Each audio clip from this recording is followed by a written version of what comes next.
Welcome, everyone, to the October meeting of the Universal Health Plan Governance Board. Let's get started with a roll call. It's over here. Helen Belanca, Present? John Wei Chi, Present. Amy Bellows, Here. Michelle Glass, Here.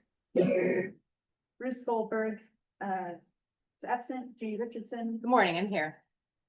Joe Ramirez, Here. Mary Lou Henrich, Here. Mike Leahy. Here. That's everyone. Great, thank you. We have a packed agenda today. Thank you all for your attendance and participation. First, we're gonna start by talking about some board transitions. Then we'll have our executive director report. We will be reviewing our draft report to the legislature that is due in December. We will be hearing from our OHA colleagues with an update on the work they've been doing for the board. And then we have some pretty robust committee updates, including a couple of straw proposals and key decisions. So we're gonna jump right in. So we'll start by reviewing the board meeting minutes from the last meeting. Is there a motion to approve the minutes? I did. Is there any discussion about the minutes? I wanted to know if I find little things that are just typos or little stuff, what should I do about that? I'm gonna direct your question to. You can let us know. Just send an email if you're fine too. If you say, oh, I found a few typos, but Yeah, I'm still, I'm vote fine. to approve. Yeah, And I'm just gonna remind everyone who's here sitting around this table that it is very important to project your voice. So our members of the audience can hear, because it's picking up on the owl, but if you use a conversational voice. Also, our audience members here won't be able to hear you potentially, but definitely our folks out there won't be able to hear us, so. So if people have substantive changes to the minutes, now is the time to bring them up.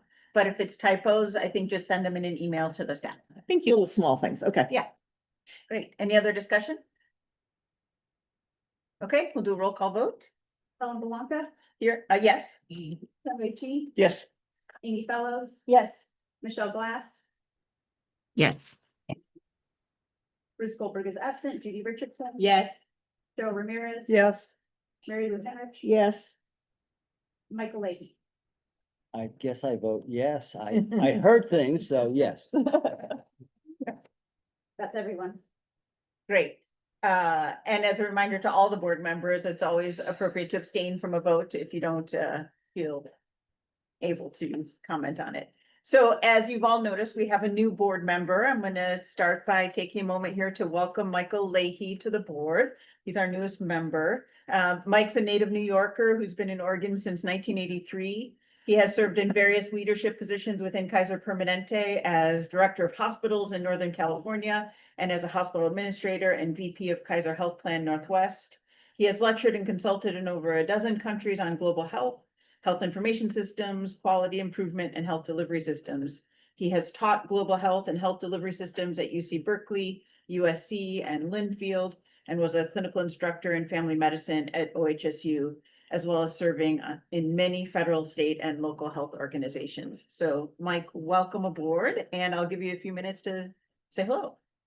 Well, first of all, thank you. loud. Loud, okay. Now, signal me if you guys can't hear back there, okay?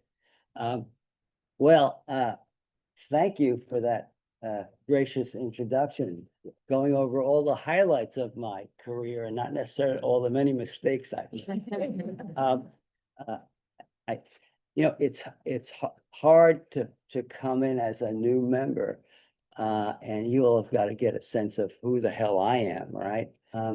But I'll say a couple things. One is, judge me not but what I say, but what I do.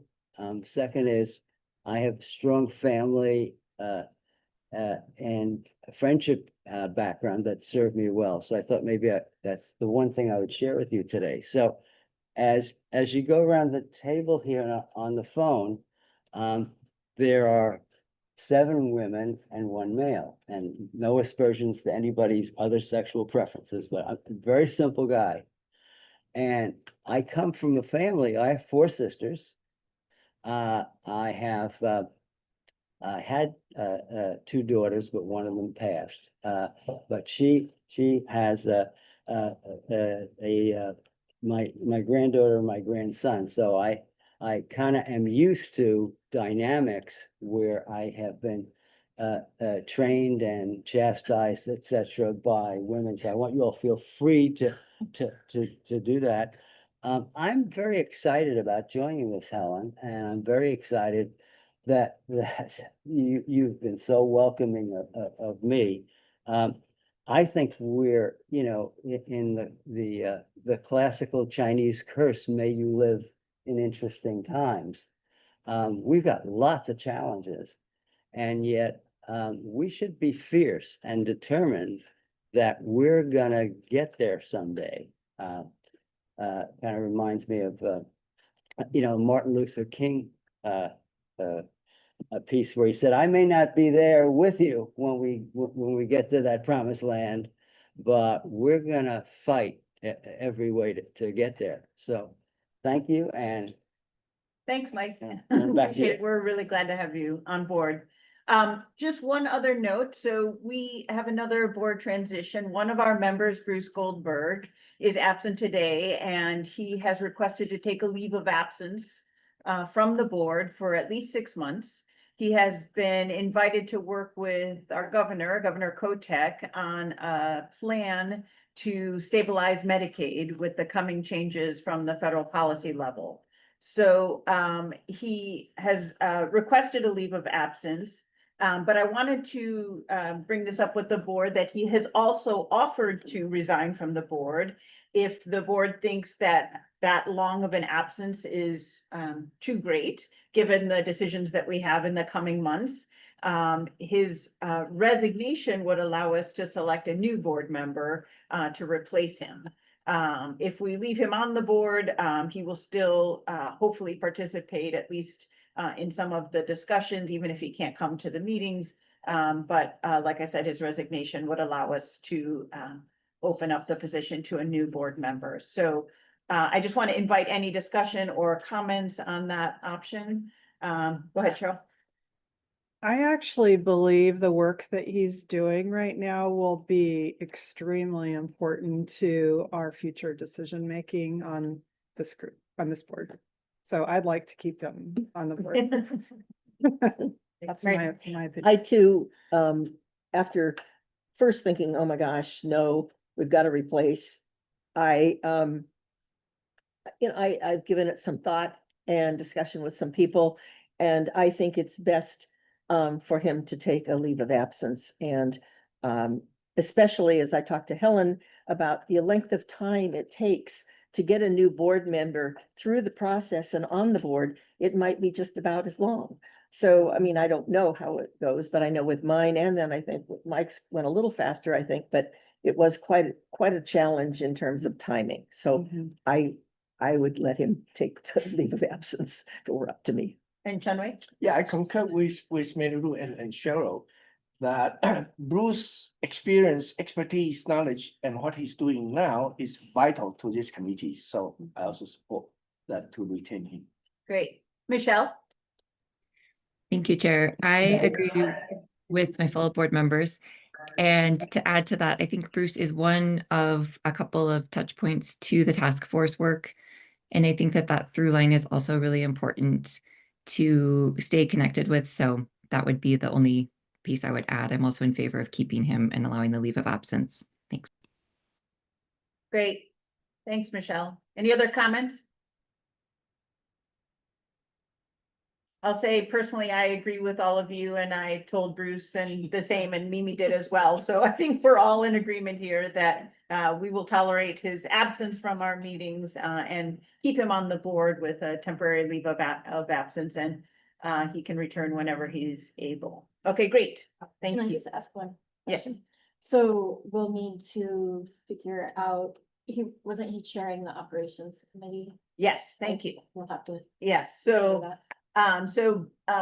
Bruce and Judy have been both serving on the operations committee. So I think Judy has agreed to become interim chair of the operations committee.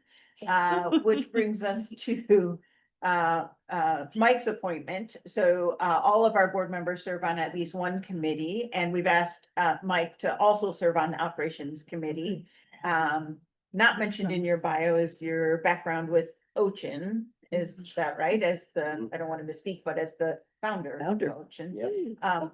And one of the large pieces of work ahead is going to be some of the administrative structure and IT structure. So we thought Mike's expertise on that committee would be really helpful.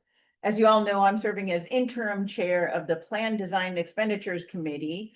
And we had a plan to have Judy move over to Plan Design and serve as chair of that committee, but we're going to put a hold on that for now. Let Mike get settled on the operations committee and then see how it plays out in the next few months.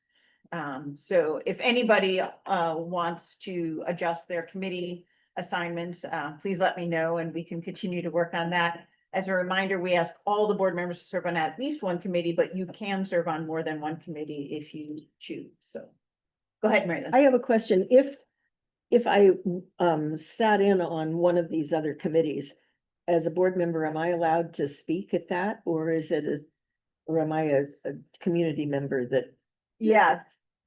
So if you're joining just to listen, so if you want to be a member of the You need to be committee, a member. you can be a member to speak, but if you're just listening in, then you Yeah. just be an audience member and you Okay. can't participate. Yeah. Any other comments, questions on that? Okay, so we need a motion to appoint Michael Leahy to the operations committee. So moved. Second, Great. Any discussion? We'll take a roll call vote. Helen Belanca, Yes. John Wei Chi, Yes. Amy Fellows, yes, Michelle Glass, Yes. Goldberg is absent, Judy Richardson. Yes.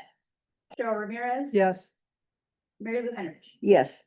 and Michael Leahy. Do I get to vote on this? Yes, overruled though. You say no. As my granddaughter would say, for sure. Okay, thank you. Okay, now we have time for public comment on any voting topics. Do we have public comment as well? Yes, we do. So as always, we greatly appreciate members of the public taking time to provide public comment on the work of the board. Written public comment can be submitted via our website 72 hours before a meeting, and for spoken public comment, we ask that people sign up 24 hours in advance of a meeting. Today, because the board has some items that they're voting on, we have time reserved before the vote for members of the public to offer comments specific to the voting items. And we will have time at the end of the meeting for general public comment. We have 4 people signed up for voting public comment. Not everyone is online, so I want to check if any of these people are here in person. Hunter, are you here in person? No, and Jacqueline, are you here in person? Okay, so it seems like we will have 2 people for public comment today. I will give you permission to on Zoom, and you will have about 2 minutes to provide your public comment. Give me a moment behind the scenes.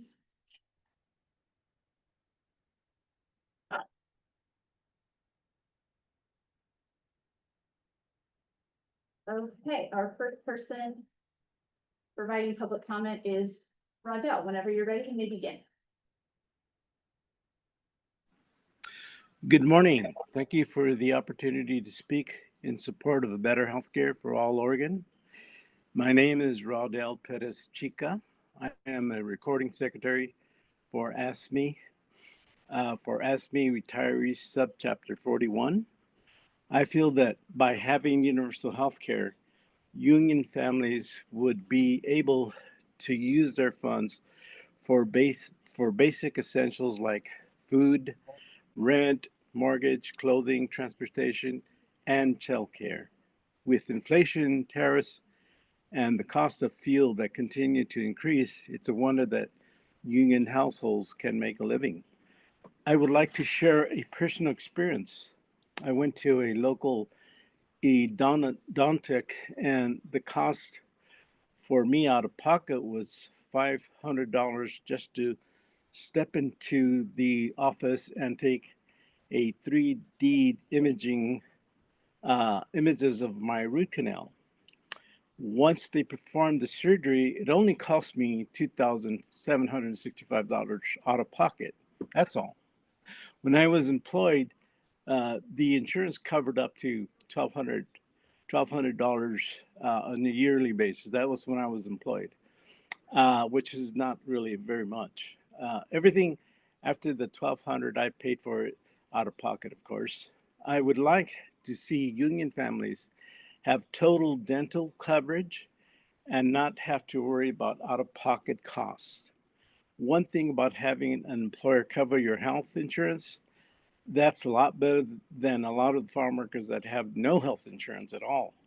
I'm speaking out of personal experience. Thank you for your time, and many thanks for taking on this very important task to get healthcare for all Oregonians. Thank you. Thank you, Rodell. Perfect time. Thank you. And next we have Cheryl.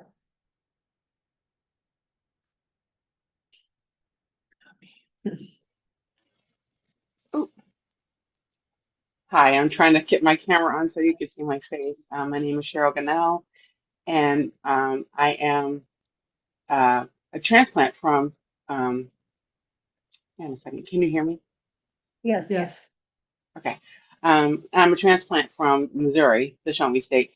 So I wanted to address the healthcare for all Oregonians from the aspect of both personal and shared experience. It's really important that we have the ability, you know, with insurance being tied to work, sometimes things shift as things are shifting in the current climate. But having the stability of knowing that, you know, the taking the stress off of one, you know, when you're going through a medical journey. My whole life has been a medical journey. I have a condition, a genetic condition that impacts 1 in 100,000 people. I thought it was 1 in a million.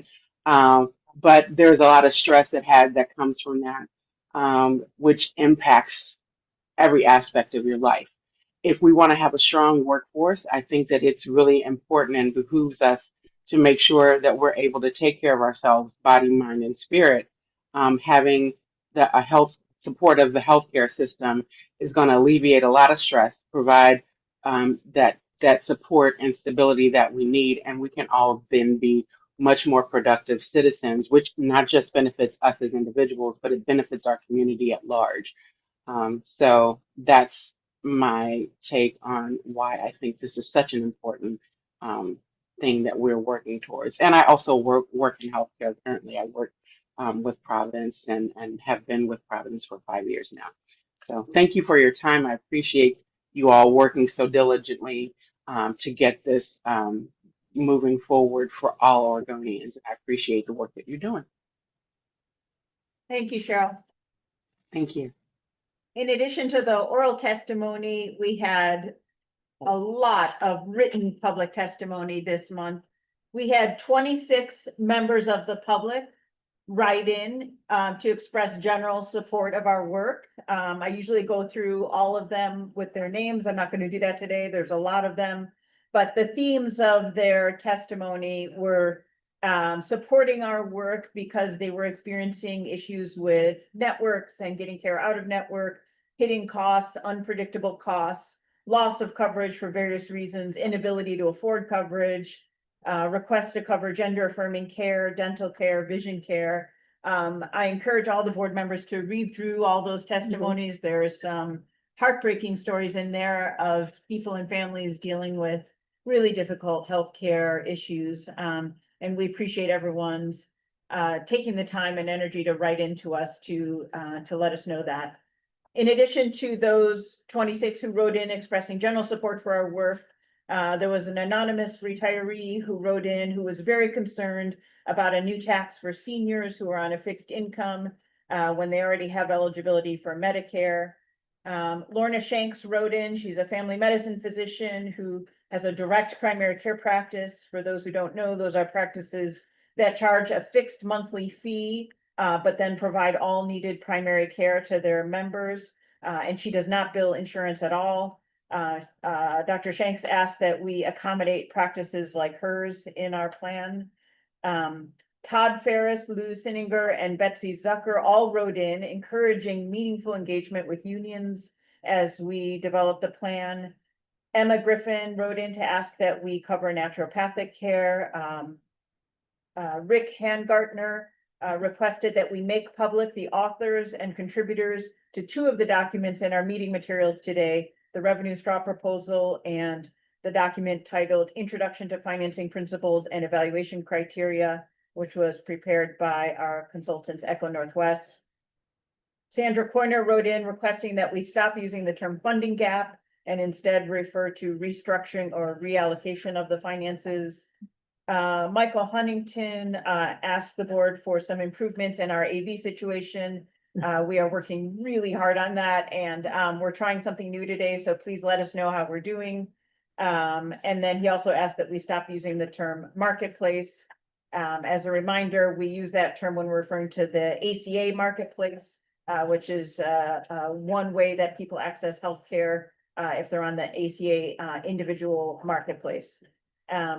Will Mo, apologies for the pronunciation, encouraged us to consider an alternative to a universal health plan, such as using income or payroll taxes in an uncompensated care pool, which could be used to supplement the payments of public payers like Medicaid to increase parity with commercial payers, and that would bring commercial prices down by eliminating cost shifting.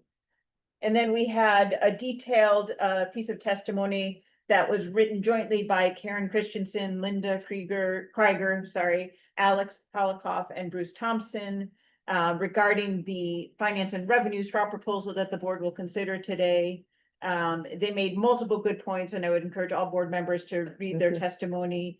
The key things that they said is that the proposed structure for individual and employer payroll taxes, phased individual premiums, tax credits, and multiple thresholds is overly complex and introduces significant administrative burden.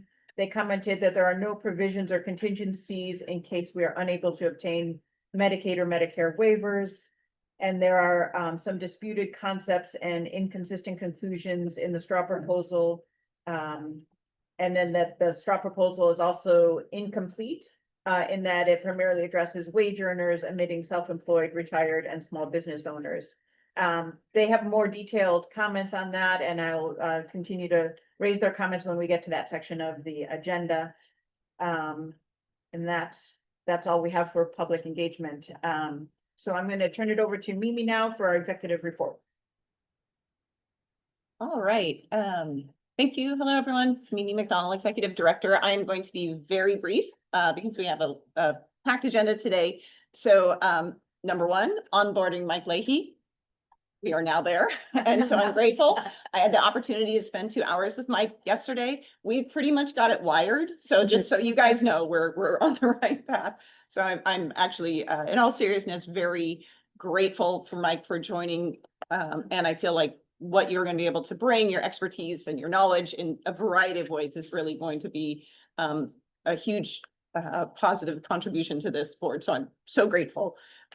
Staff, that would be the 3 of us back here, have been working on crafting an annual report. There's a draft that's available online and that all of you board members, I hope, have had an opportunity to look, and Lee Hastings is going to go over that today. So that will be our report to the legislature, excuse me, the work that's gone on this year. We are working with our Milliman consultant team for a couple of reasons. Some because of the scope of work that our staff is actually now able to take on, which was different when we had the initial request for proposals with Milliman. We're actually changing the scope of the Milliman work. I'm not going to go into detail about that at today's meeting, but we will at a future meeting. Still everything going absolutely well with them. We're just going to condense their scope of work. And again, that will be outlined a little bit more. And then lastly, just starting to really work on the basics of developing the transition work plan. So I know we've talked about that a lot. And so we're just sort of sort of in a little bit of the meta phase of working on how we're going to work on that and to make sure that all the people who need to be involved are involved. So that's it. Any questions? Yes, As you're looking at the Milliman scope, yes. then will that hopefully leave us any other funding that, Yes, there's definitely, well, there will be a change in their not to exceed amount. That is Right. definitely getting decreased. So yes, that will leave there will be there was a additional. little bit of funds. flexibility? I think that's something Yes. at some point that we need to Yes, talk we do. about is Yes. what else do we need? And do Exactly. we have any money? No, great question. And yes, Thank you. yes. All right, thank you. Great. So next, we're going to be turning it over to Lee Hastings, our policy analyst, to talk about the draft annual report to the legislature. You all have this in your materials.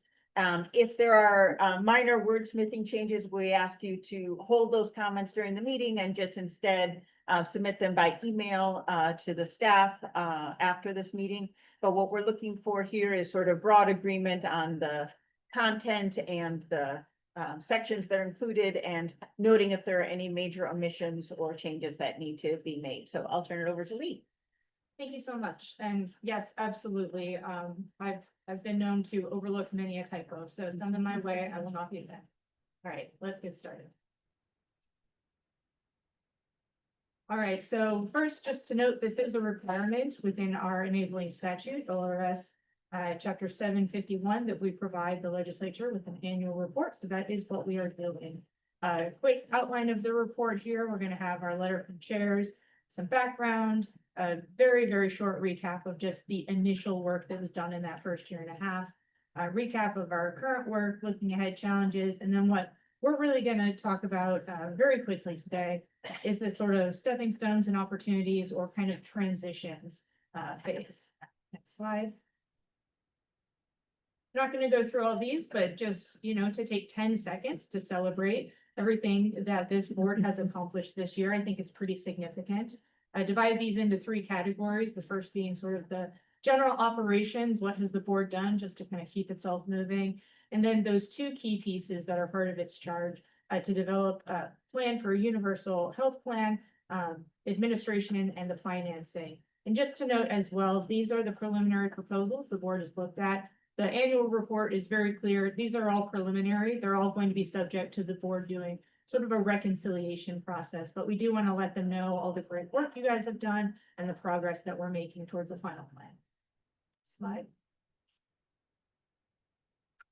So the key reason that I'm really presenting to you all today is because we want to get your feedback on this sort of final section of the report, where we're really looking to suggest to the legislature what are things that they could do this session perhaps that would help support our mission. So they're not necessarily coming from us. In fact, a lot of these are ideas out there by other organizations, but things that we would like to maybe highlight for them as, hey, these are efforts that are happening and they really align with our work and we want to give kind of a little boost to them. And so I've divided these into a couple different sections. I believe we have 7 here. So the first couple, these are sort of what I call public option or safety net related. And the first one is to have a public option for sort of a PEB plan to be available on the Oregon marketplace for individuals and employers. This is an idea that we've heard from a few of our different state partners, but essentially as kind of an organic way of maybe growing our number of covered lives, the number of covered lives that are within kind of that Oregon basis and receiving this level of benefits. Possible transition approach if there are in fact a number of small businesses that are interested in this. So that's something that we thought we'd put out there for your consideration. Another idea that that was raised that we thought had some good alignment with where the board is headed is creating sort of a safety net for long-term services and supports. I know this board has yet to get to a concrete proposal, but that is on the horizon for us. And this is essentially the idea of in some way creating a safety net, either something like what Washington State has, where there is kind of a public buy-in, or sort of an optional buy-in, where you can decide that this is something you want to do. There's very limited private insurance for LCSS at this point in time.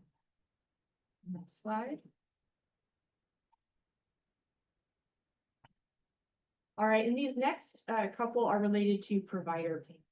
So an idea that I'm sure is familiar to everybody here is this uniform rate schedule.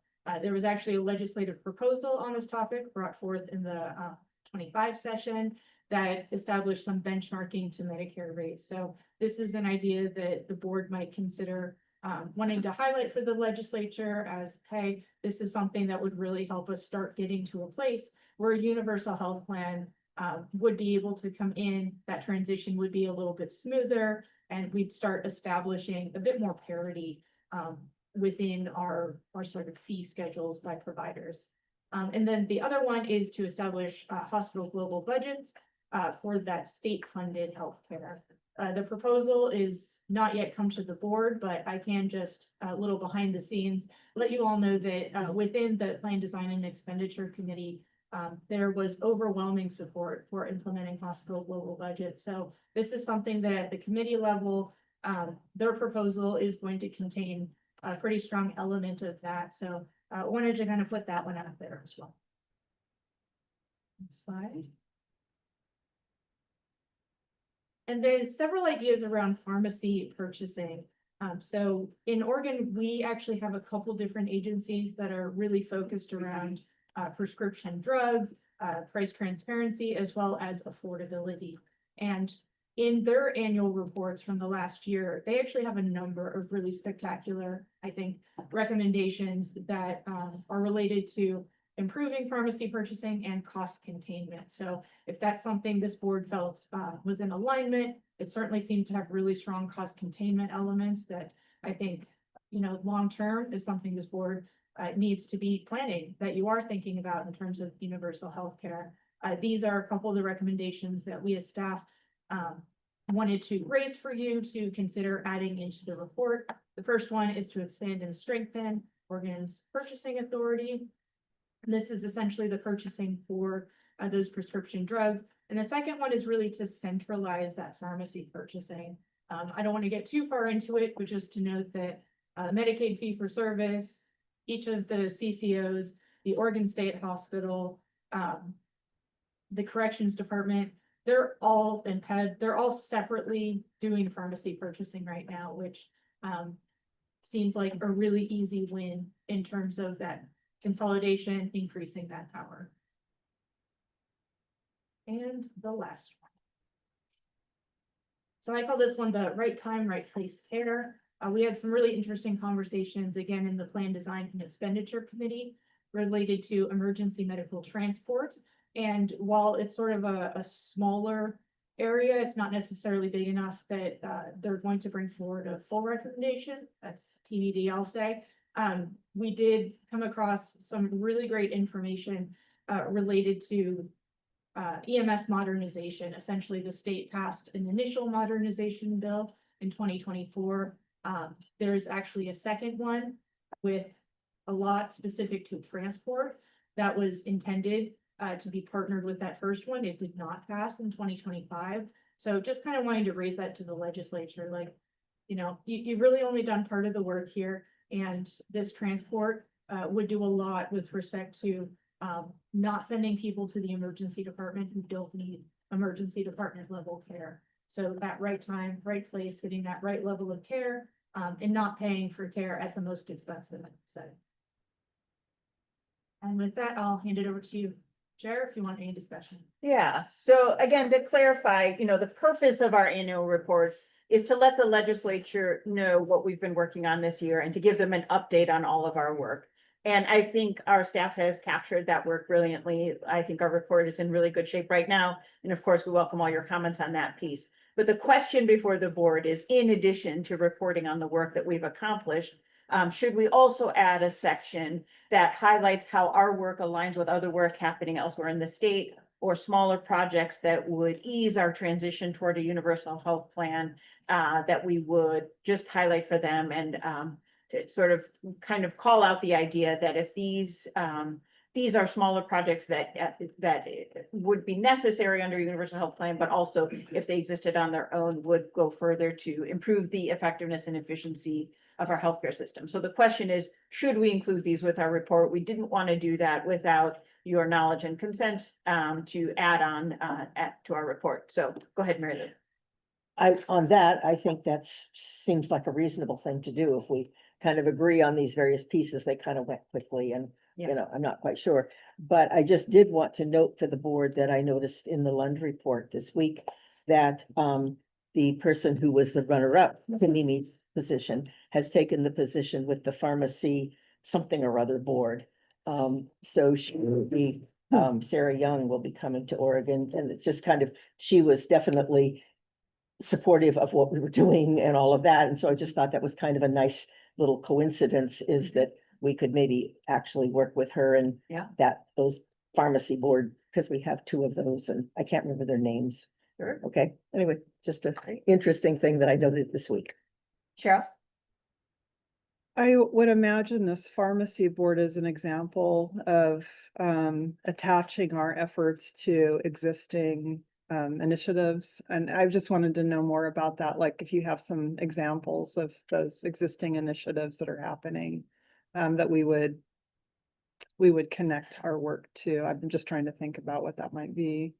Yeah, right now they're mostly, as Lee mentioned, they were proposed legislation that either didn't make it out of committee or that various groups are working on. They're sort of ideas that are swirling around. I don't know that there's any formal organizations that are working to advance Mhm. any of these. There might be, I'm just not aware of them, but it's more just sort of indicating to the legislature the types of legislation that could be put in place in advance of universal health plan legislation that would kind of Mhm. be aligned with our work. Okay. Yeah, yeah, and again, like, it's just to raise some of these ideas. I think when we put together our final report, which is a year from now, that final report will certainly include a transition plan. Uh-huh. As the board knows, we'll have a transition committee that will try to outline how we get from where we are now to a universal health plan. There'll be like various things that will need to happen probably in some sort of sequence in order to get us there. It's not going to be like turning a switch, right? It's going to be a longer transition.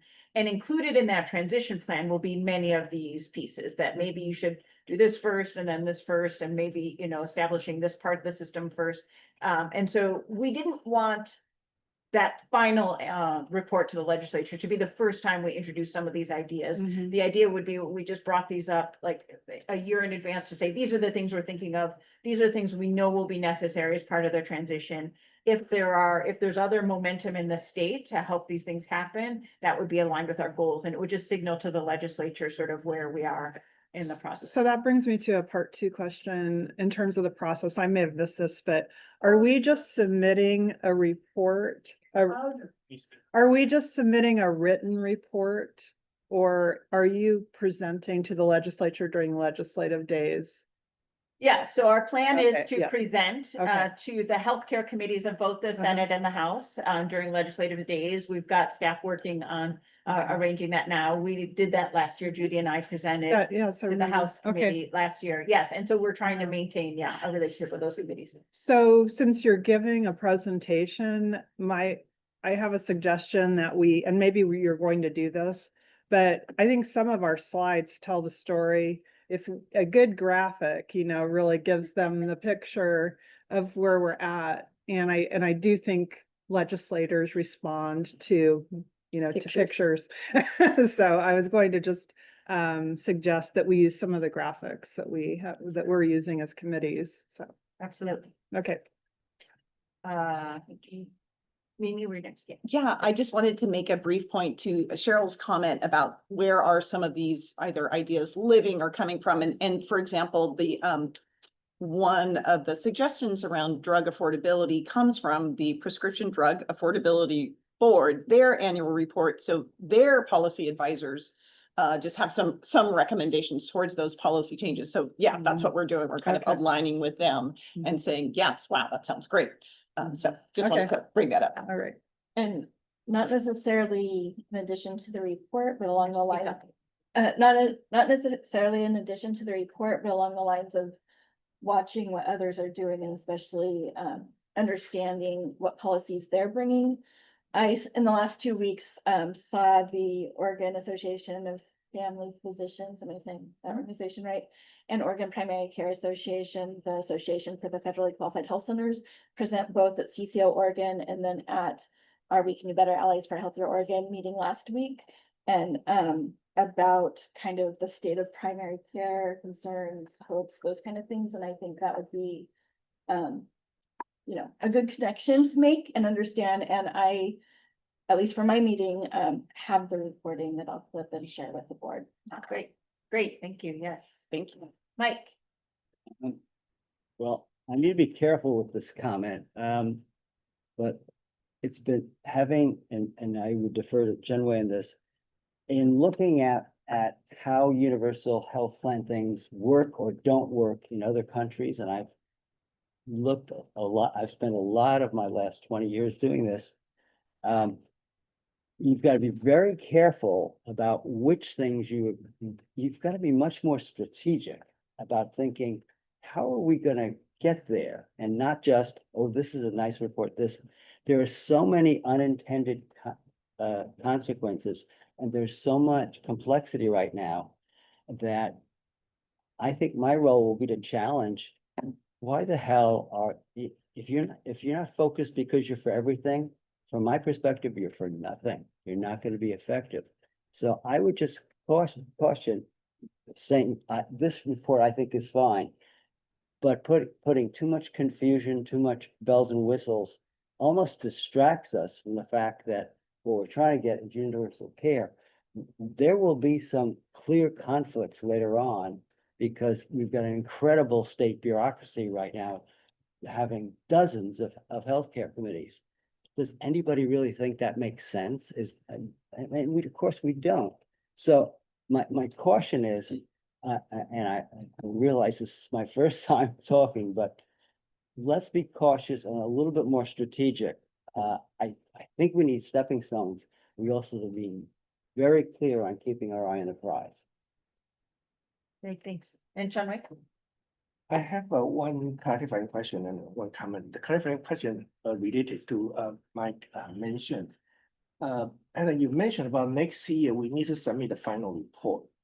And remember, in May, our retreat, our strategic planning, I mentioned about technically, are we submitting a report or a detailed playbook?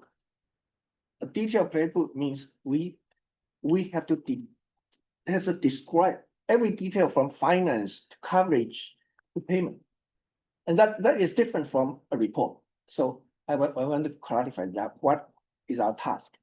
And then my comment regarding to something related to stepping stone is maybe the OHP can assist us both to assess but to find remedy in region where there are no providers.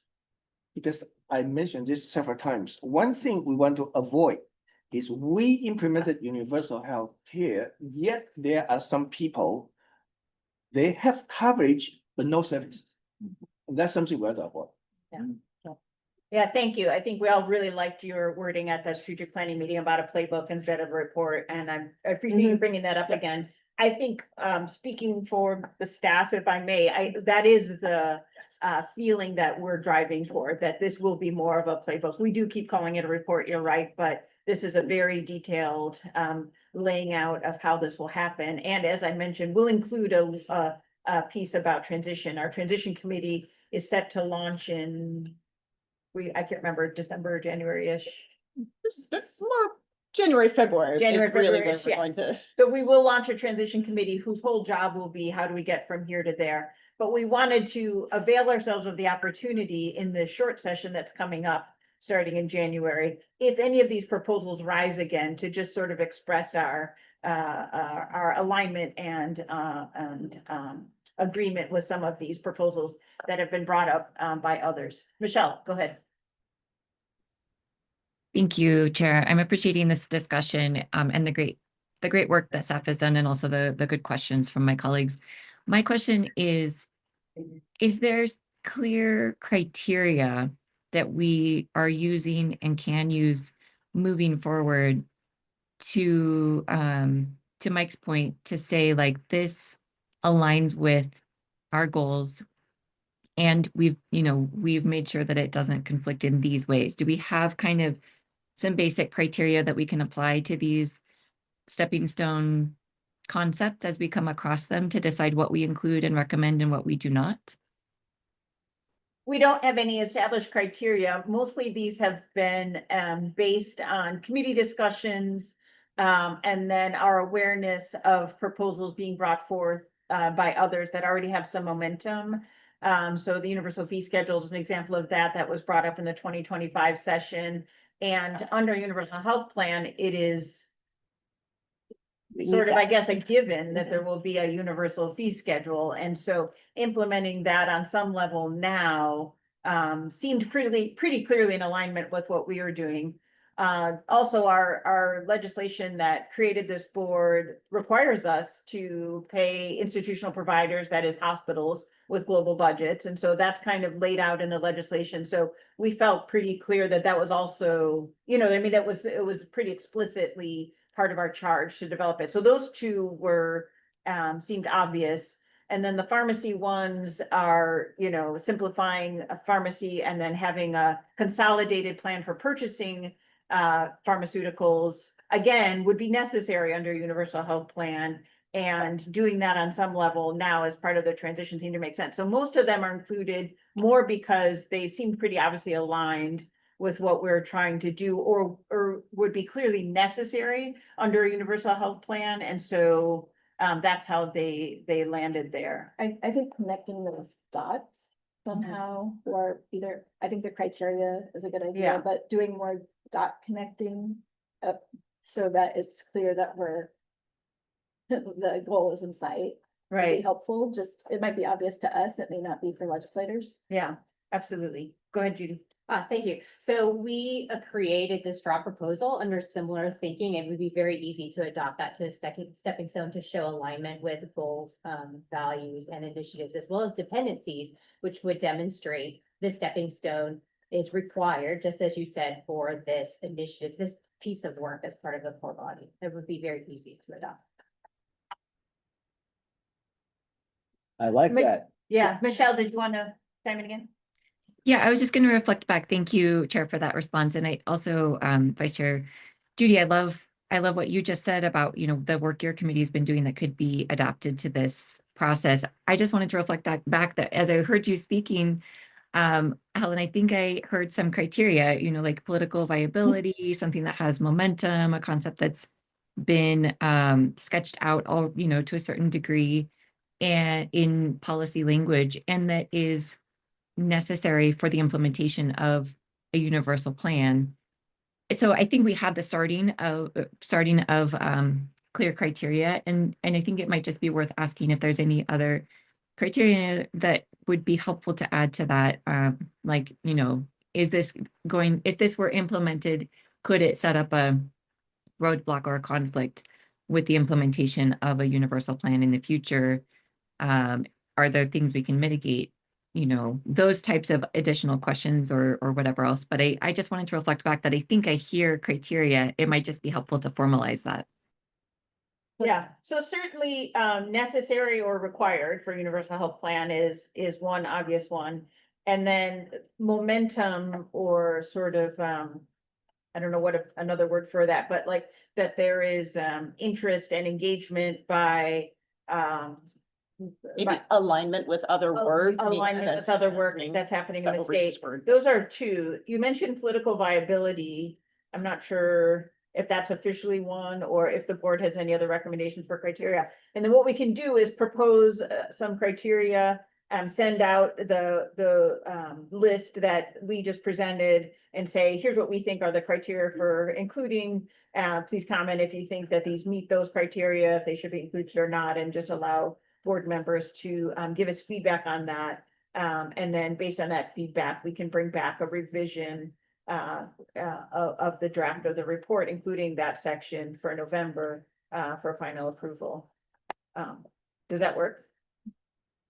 I also heard something about potential unintended consequences, potential unintended consequences. Oh, yeah. Oh, right. And Okay. making sure that, because that way maybe there's a way as the policy is developed during the session, we can have some input. Yeah. Mary Lou?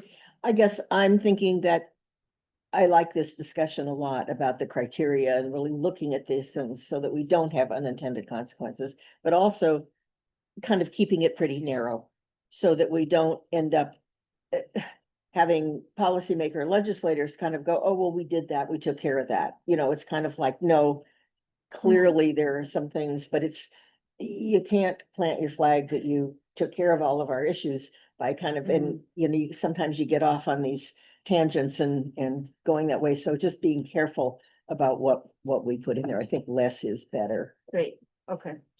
Thank you. Any other comments on that? Otherwise, I think we have a plan to, we will, you will have homework this month, to all the board members. So I think we're gonna try to quickly turn that around, send the list with some criteria out to all the board members, give you some time to think about it, ask questions, and then submit your edits, drafts, approval agreement back to the staff, so that they can then revise the annual report for our November meeting. That work? Thank you, thank you. Okay. So next, we are going to be turning it over to, I believe Laurel Swartlow is here to give us a report on the Oregon Health Authority deliverables for the board. Yes. Hi, everyone. Can you hear me? Yes. Yes. Great. Good morning. My name is Laurel Swordlow. I use she and her pronouns. I am a senior policy analyst in the Office of Health Policy at the Oregon Health Authority. I lead our coverage team, which includes Jess and Danielle, who are two folks that I know you all have been working with. Unfortunately, Jessica has been out sick for the past couple weeks, so I'll be giving our update today. Let's go ahead and go to the next slide. So starting with just a level set on how OHA is engaged with the Universal Health Plan body of work, Senate Bill 1089, which was passed in 2023, requires the Universal Health Plan Governance Board, you all, to engage OHA on two scopes of work. The first is your effort to describe the federal waivers and other authorities that would be needed to implement a universal health plan. And the second is assessing OHA's readiness to integrate with a universal health plan if it were directed to do so in the future. The bill appropriated funding to OHA for two positions to be supporting this body of work. Next slide. So these two positions were originally intended to be limited duration positions through September 2026. However, we recently learned that the Legislative Fiscal Office did not fund these positions past last month. The Division of Health Policy and Analytics has agreed to fund Jessica and Danielle's positions in order to be completing the deliverables that we've been working with you all on, that we've outlined for you all. But we wanted to be sure to flag this change in legislative funding because it obviously does impact our capacity to be really leaning into this work. Next slide. So as a reminder, we've sketched out two deliverables intended to aid in the bill's requirement that you all engage OHA on these two scopes that I just outlined. And today I'm going to be offering a slightly deeper dive into those two deliverables that we're working on and talk through the timelines for each. So this first deliverable is the deliverable we're preparing to support you all in describing the federal authorities that OHA would need to implement a universal health plan. We were able to collaborate with the teams within OHA that currently implement our waivers, our 1115, 1331, and 1332 authorities, to ensure that the summary that we're pulling together is in alignment with Oregon's current authorities and sort of syncs up with the timeline currently in place for those authorities. Obviously, the federal authorities that would be needed would be based on the design of the plan that you all end up recommending. So for purposes of this deliverable, we're basing this report on the plan recommended by the task force. We're aiming to have this final report by December. And so in a couple slides, I'll talk through in a bit more detail the next steps that'll get us there. Let's go to the next slide. So this is just a chart that we're working through, and we wanted to share it today to give you a sense of how we're trying to collate this information As you can see, this is a chart that attempts to summarize the federal authorities, the scope of those authorities, the duration and current kind of timelines for those authorities, so that you can have sort of in one place kind of a cheat sheet of the authorities that we're digging into. Again, I'm not going to walk through this chart because it's quite detailed, but we did want to just share it with you so that you can see just one of the appendices of the report that we're working on, and so that you can get a sense of the scope for this deliverable. Let's go to the next slide. Similarly, this is another appendix that we've been working through. This is a timeline that that we've pulled together that tries to sync up with the timelines of our current federal authorities. So it maps out the timeline both for the state authorities that would be required to pursue these waivers, as well as the timelines of the current authorities that are in place. Let's go to the next slide. You know, as you all have already named earlier today, HR 1, which is also referred to as the Big Beautiful Bill, will have a significant impact on this work broadly. When it comes to the federal authorities, HR 1 does not fundamentally alter the federal authorities we would need to implement a universal health plan. However, it will likely alter the timeline. The federal administration has announced that they do not intend to approve new state proposals for 1115 waivers or extend existing Section 1115 demonstrations. And so that's something that we wanted to be sure to note here in the context of the federal authority landscape. Additionally, HR 1 codified the budget neutrality requirement into federal law, but budget neutrality has been a policy requirement for 1115 waivers, but it's anticipated that by codifying this practice, it's going to result in a more stringent implementation of this policy, which is just, again, worth noting in the context of the federal authorities that would be needed for a universal health plan. Of course, none of this has yet to be tested, but again, is worth noting. Let's go to the next slide. So this is the timeline that we're working with for this deliverable. Our draft of this report is actually currently undergoing internal review, and we're aiming to share this with you all for discussion at the November board meeting coming up. And so we're then going to aim to integrate kind of comments, feedback, and share back out our final report in December. Let's go ahead and go to the next slide. So shifting then to our second deliverable, we're additionally working on a report to support you all in determining how OHA's existing systems will integrate with the universal health plan. Again, OHA's system readiness is highly dependent on the design of the plan that you all end up recommending. So for purposes of this deliverable, again, we're basing this report on the plan recommended by the task force. In order to frame this deliverable, we've started by identifying the components of a single payer system and have begun mapping out how OHA's current systems could map onto those components. We're then thinking through what those teams might need to transition to a universal health plan. And then, as with the federal authorities, we're wanting to contextualize all this within the implementation of HR 1 that we're currently undergoing. Let's go to the next slide here. So this is actually an infographic. The kind of base of this infographic was pulled from a Congressional Budget Office document from a few years back. And it's a kind of structure that we found useful to try to think through those components of a unified financing system, and start to think through and map out how our current systems could integrate within a unified financing system.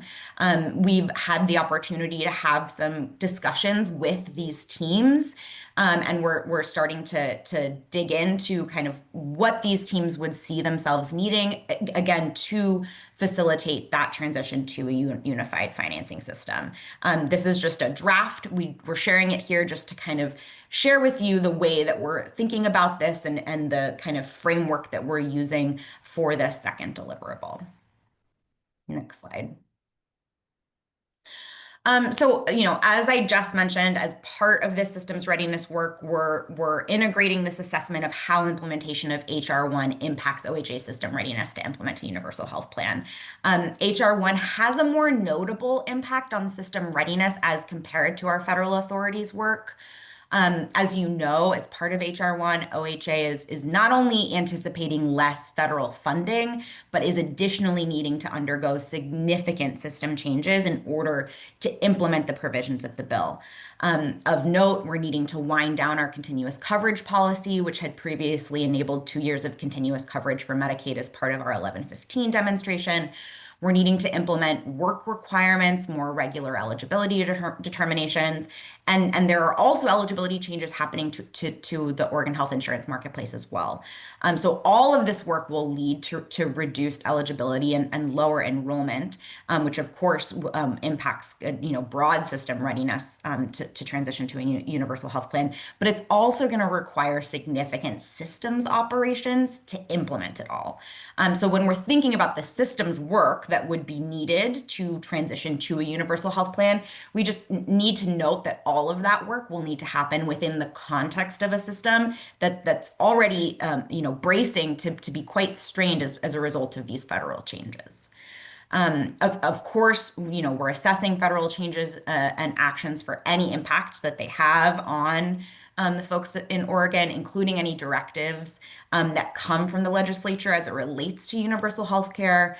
As you know, we can't independently move forward any recommendations that you all have as it relates to a universal health plan, but we're going to continue without the legislature, directing us to do so. But of course, we're going to be continuing to support the current and future work around healthcare coverage improvements broadly, and also specifically as it relates to the work that you all are doing on this universal health plan. Next slide. So just in terms of next steps, this timeline, I think we're still trying to flesh out. As I said, we've been having conversations with subject matter experts, and currently our envisioned timeline is to have this report completed by the end of April of next year. And that's it for me. Ready for any questions from you all. Go ahead, Amy. Hi, this is Amy. My question, I didn't see in your Medicaid in the waiver table anything regarding the K plan waivers. Yeah. And yeah, so I was curious about that, as they're really important for keeping disabled children and adults from being institutionalized. Totally. So our K plan work, so the work that we're doing in this report outlines the authorities that sorry, it's in the federal authorities piece. Is that right? Can you actually go back to that slide? I think I have it up here as well.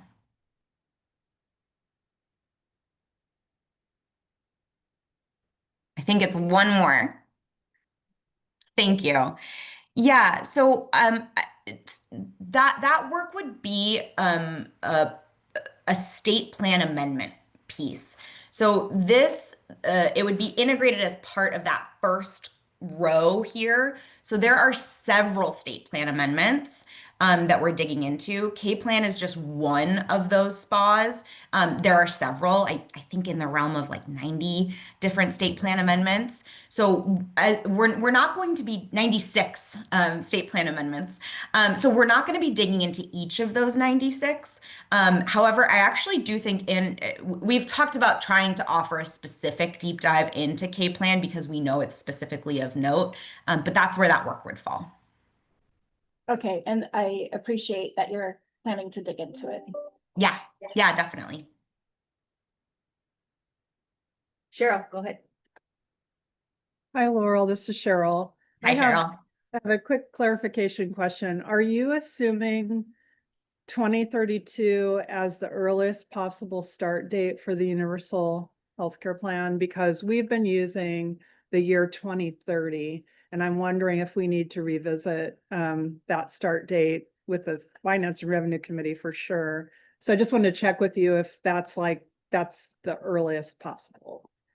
that year? I actually think earliest possible in light of the system readiness work would be later than 2032. 2032 is the basis just to secure the federal authorities.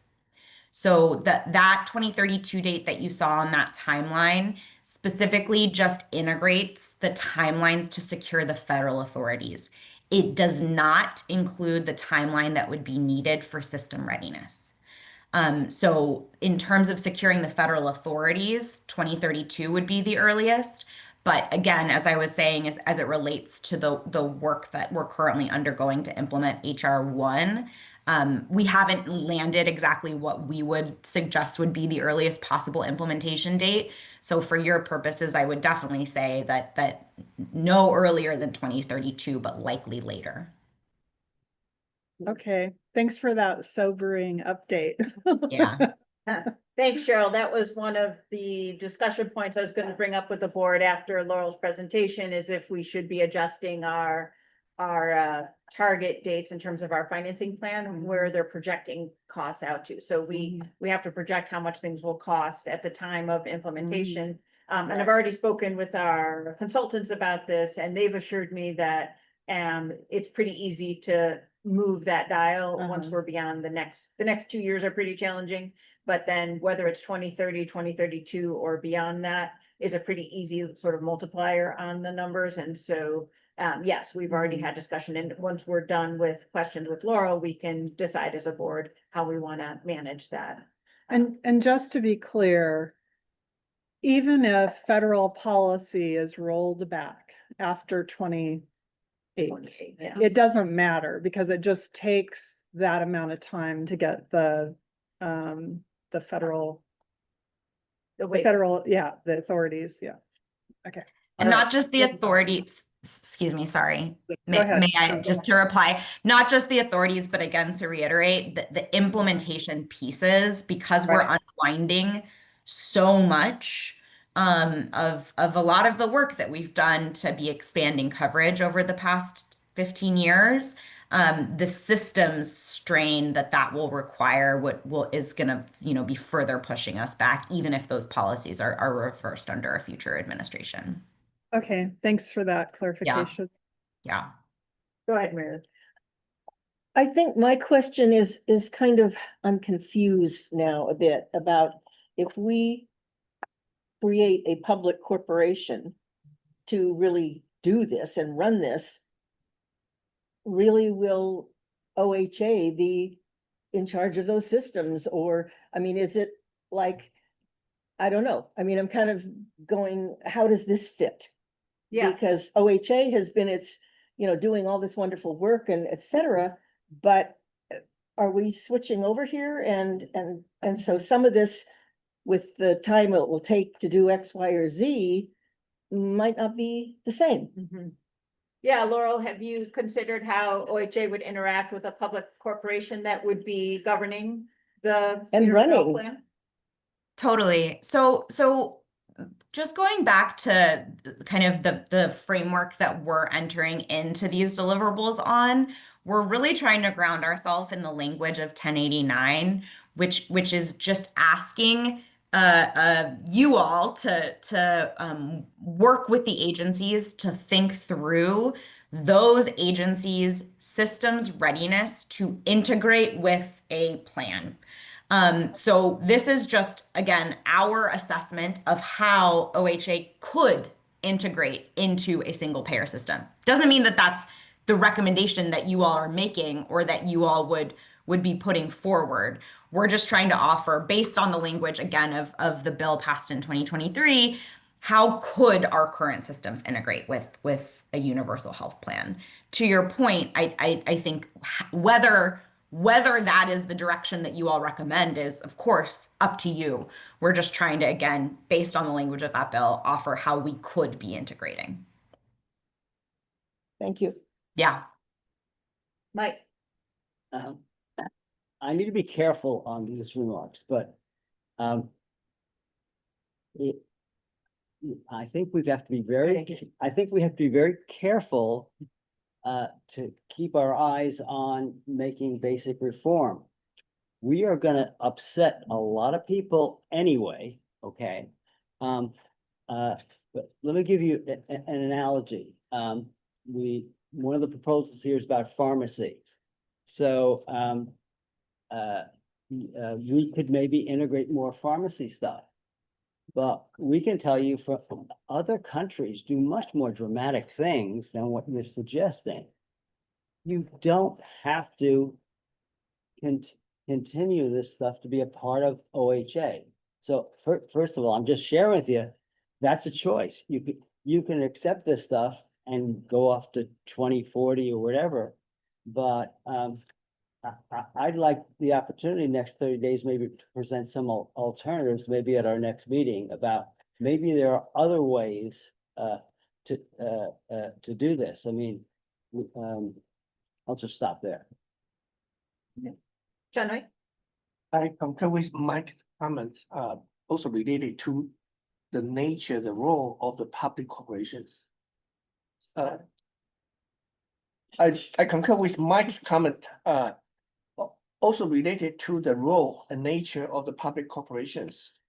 So what guiding us in planning ahead is, again, I support Mike's comment that we need to keep an open mind. We didn't have to be restricted to what currently is being practiced. There are many other ways, many other options.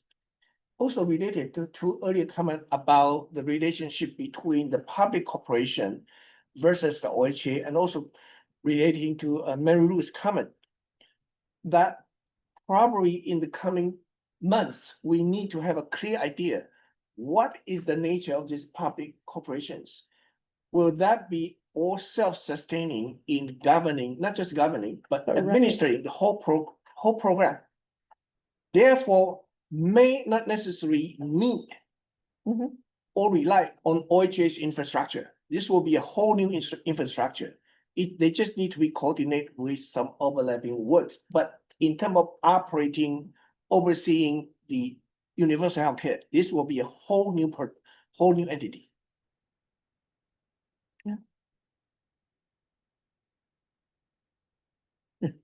It sounds to me like this is a great conversation for our operations committee. And we have a related draft proposal, which we may or may not get to.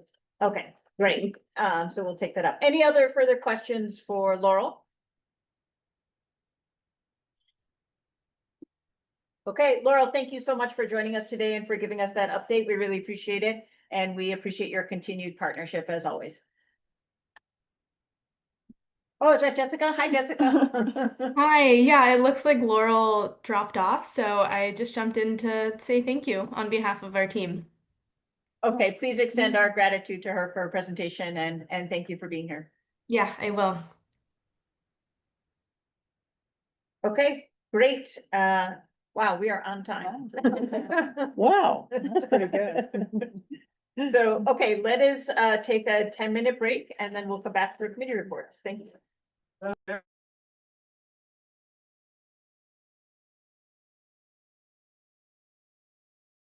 Going to start the recording and get the second half of the meeting going. Are we? Okay, great. Welcome back from the break, everyone. We're going to get started here. We've got some robust committee updates and I will start with community engagement and communications with Amy and Michelle. Michelle's going with us today. Thank you, Chair. Good morning, everyone. Michelle Glass, co-chair of Community Engagement and Communications with Amy Fellows. This last month has been a really productive one for CECC. So we have completed most of the work outlined in our current communications work stream with the wonderful assistance of our consultant, Patty Wentz, and the committee. Our goal has been to create clear, consistent, and accessible materials to support how the board communicates about the work of the Universal Health Plan and its process and progress. And so what we have completed so far is a communications toolkit, which is a foundational body of work that's been developed to ensure consistency and use of plain language when describing the board and the plan. We've also created a basic frequently asked questions document that is a living document with core information about the board, the plan, and opportunities for engagement. And 2 one-pagers. So a simple one-pager describing the board and the process and timeline, and a more detailed one for policy wonks or people who work in healthcare or health policy who want to know more. And those are attached to the agenda today if folks want to take a look at those. They also went through DCBS design, so they are ready to go. And these materials are all a starting point and will be updated and expanded as plan details and financing and revenue decisions are finalized by the board. So when you look at it, it is basic framing, basic messaging, basic information about the board, its charge, its process and timeline. And those plan details, we worked really hard to not speculate at all, or just create materials based on the work of the task force, because we know that the committees are doing really detailed work with our consultants. So those materials will be updated as we move forward.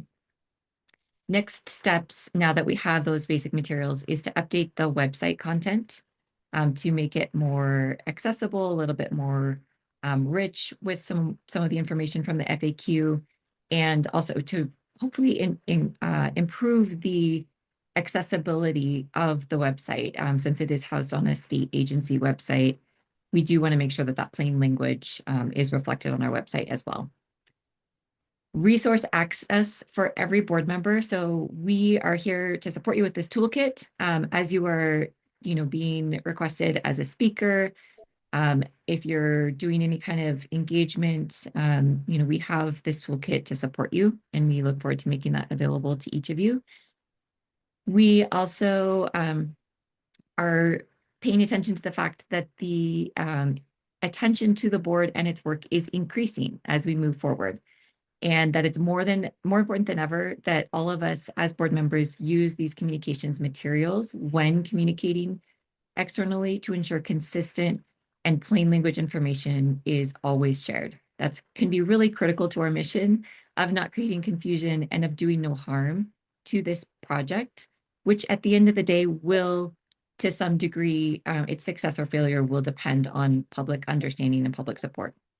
So I just want to stress that we do have an adopted policy in our policies and procedures that lay out a process. If you are contacted by media or external groups to speak to them, there is an established process, and it's a really important time to make sure that we're all using that. And it's a great time to have these additional materials ready to support. So the process is to connect with Mimi, and Mimi will have all of the most up-to-date materials to support you as we coordinate this, consistent plain language communications work that is in our protocols.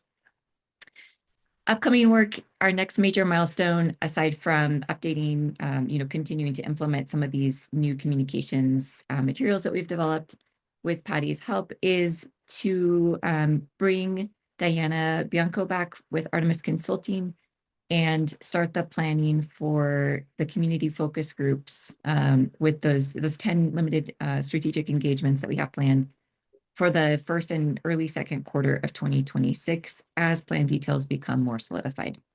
So that's what I have for you today, unless Amy has anything to add or you have questions. I have no additions, just that we do have one printout today for board members that you have in front of you. And you want to look at that, the flyer. There's also a brochure. It looks like Helen has a black and white version of the brochure put out.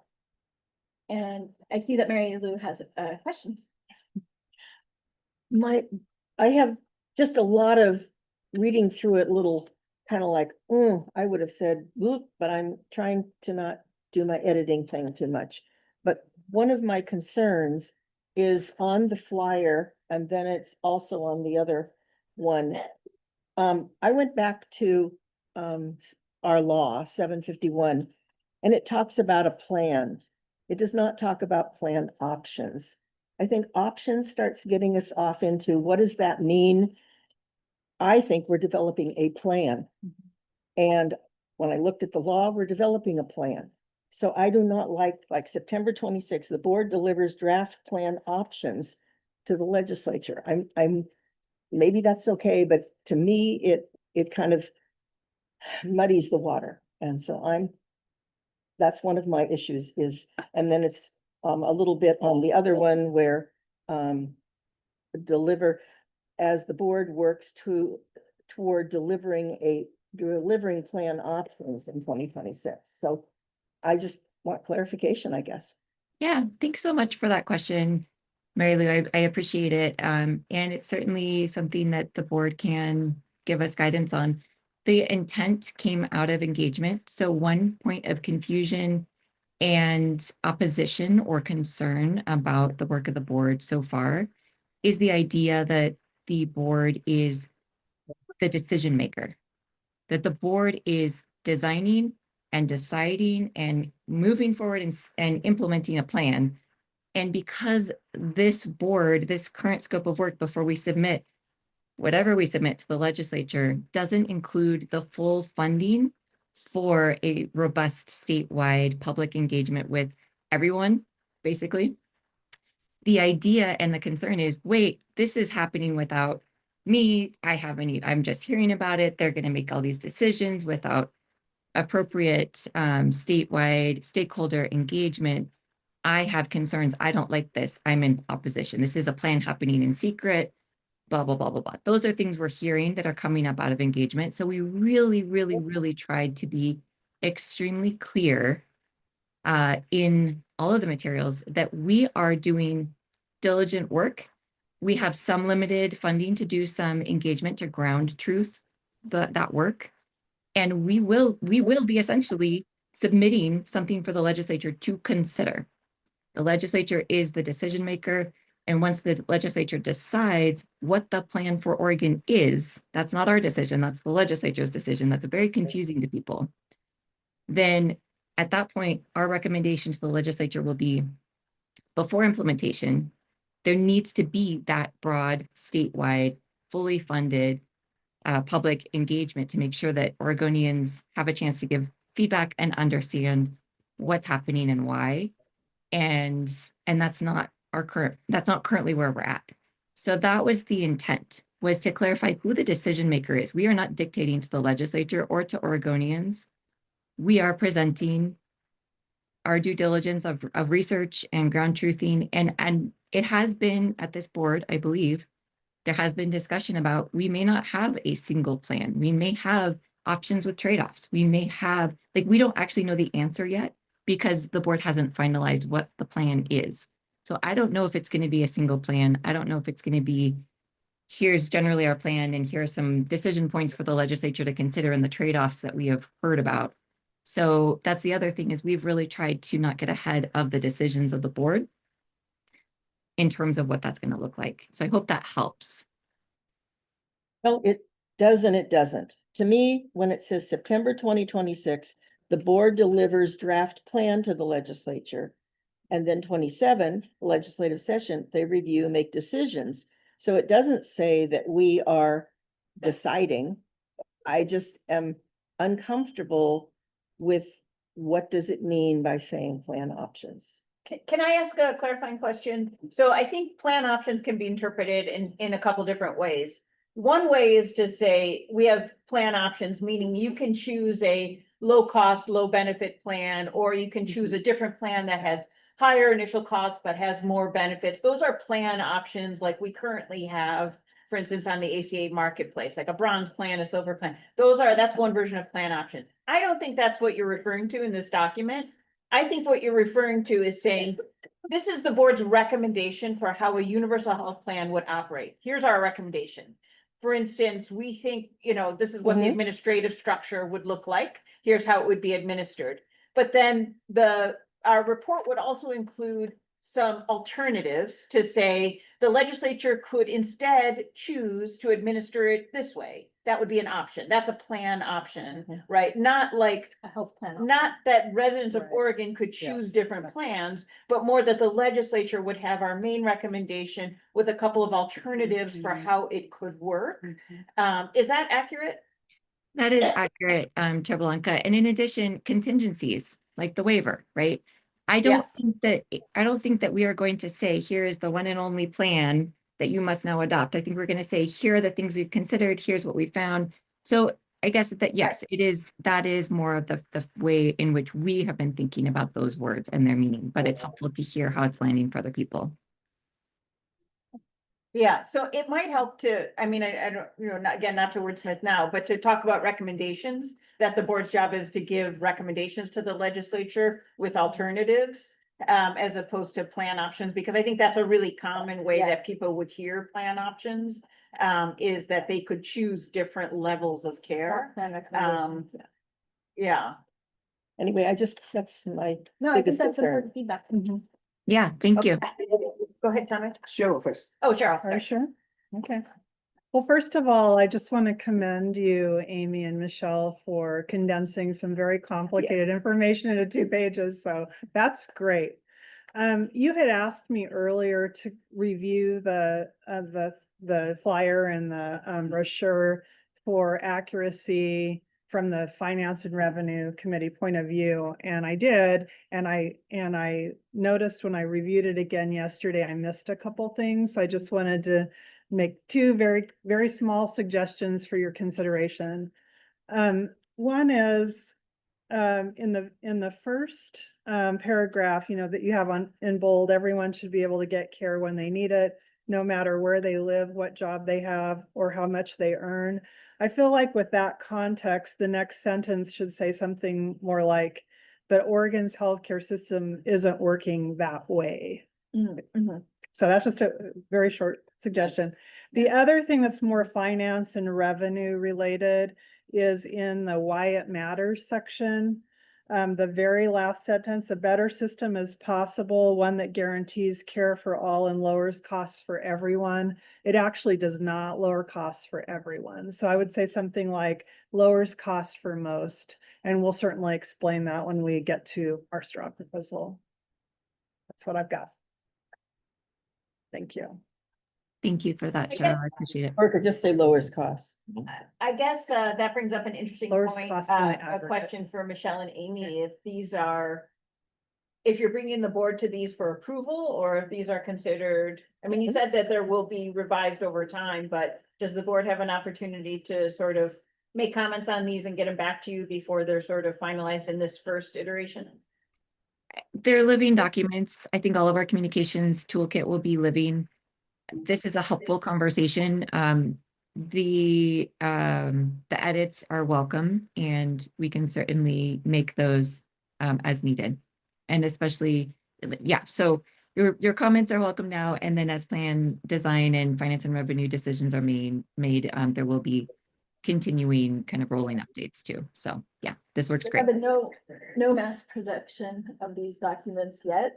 So, this is the first review. Okay, go ahead, John. I have a question and a comment. My question related to what Michelle mentioned about the need for the community engagement. And I'm curious why the legislature seems not keen on funding that. Because Oregon was the pioneer in 88 to 90. When we developed the Oregon Health Plan, we went through 2 iterative for 2 years. Each year, we went through almost every county to get the public input. And we revised that and then went a second iterative to all county, to town hall meeting. And that set the model of community engagement. And compared with OHP, the universal healthcare is much bigger in scale. And if OHP need 2 years of engagement, definitely this will need. So I wonder how we can convince the legislatures, given our history, to fund the money for community engagement. That's my first question. Could that be a good addition to the report, potentially? Some comment like that. Sure, yeah, absolutely. The interim, the December. Yeah. Yeah, Yeah, and my, go ahead. Well, yeah, go ahead. And then I have a comment on that, but yes. My second comment is brief on related to Mary Ruth's concern about plan. And I think that's the matter of language, given that the plan will be interpreted not as we intended. Probably the option will be, we will deliver a plan with the component or structure, potentially with option of component or structures, but not the plan. There will be one plan. Mike? Well, yeah, and I want to follow, I think there's all a sense of this, but I'm gonna do it from from a different perspective, and that is, there needs to be, I think, we need to keep this up simple, first of all. There needs to be very clear goals, right? And there needs to be a pathway to get there. So, you know, one of the challenges I think you have the committee right now is we have given you no pathway. So we have these wonderful goals, Mother God, apple, all that stuff. But what we don't have is, what are gonna be some of the initial steps? What's the transition plan? So my own sense is, you know, edit however you need to edit. This is just fine. And next year, you need to be prepared for a series of different kinds of communications, not just written, but interactions with the public. And some of the stuff that Helen will be presenting later in terms of tools to understand this, I think will be very, very helpful. This is good enough for right now. So I'm And we quite need more impressed. funding, so Yes. 1089 only laid out certain key groups. That's supposed to be our focus. Yeah. So in order to do, like what Dr. Chi was talking about with, you know, Oregon Health Plan and how that happened, and even in like some of the CCO 2.0, there was a pretty large community engagement process more recently. Yeah, it will take much more funding and resources than we currently have. Mary Lou? And I think Michelle wanted to respond to after. Oh, yeah, sorry, Michelle, you want to respond? Just quickly, I would say, I think that in my mind, it needs to be one of our strongest one of a couple of really strong recommendations to the legislature for next steps is, once they decide how they're going to implement this, that they first fund that public engagement. I think one reason that it makes some sense in my mind that that isn't funded right now is that, to Mike's point, we don't have clarity yet. We don't have the details yet. And I think that once there is a decision made about what the plan looks like, that is the appropriate time to engage Oregonians very broadly. And so that's been the chicken and egg problem that we've all been sitting with for the last 18 months. And what the communications committee has been sitting with is, what can we develop now without clarity on what the plan looks like, without clarity on what the transition plan looks like. So yes, Mike, this is a starting point. You're absolutely right. And the idea is that it will be updated as those decisions are made. So there will be more of those pieces that I think you're looking for as we move forward and we have that clarity. But yes, Chunwei, I agree with you that we need to be recommending to the legislature very clearly and very strongly, and probably repeating it every time we engage with them, that broad engagement is going to be a critical component. I guess in a small way, and it certainly wouldn't be big enough for what you're talking about, Chumway, and I totally agree with you. I was involved in that early days. But that's why I keep asking for, do we have other scraped together funding that we aren't using for something else that we could dedicate, and we'll decide what are we going to dedicate it for? And maybe it is around broadening the community engagement process.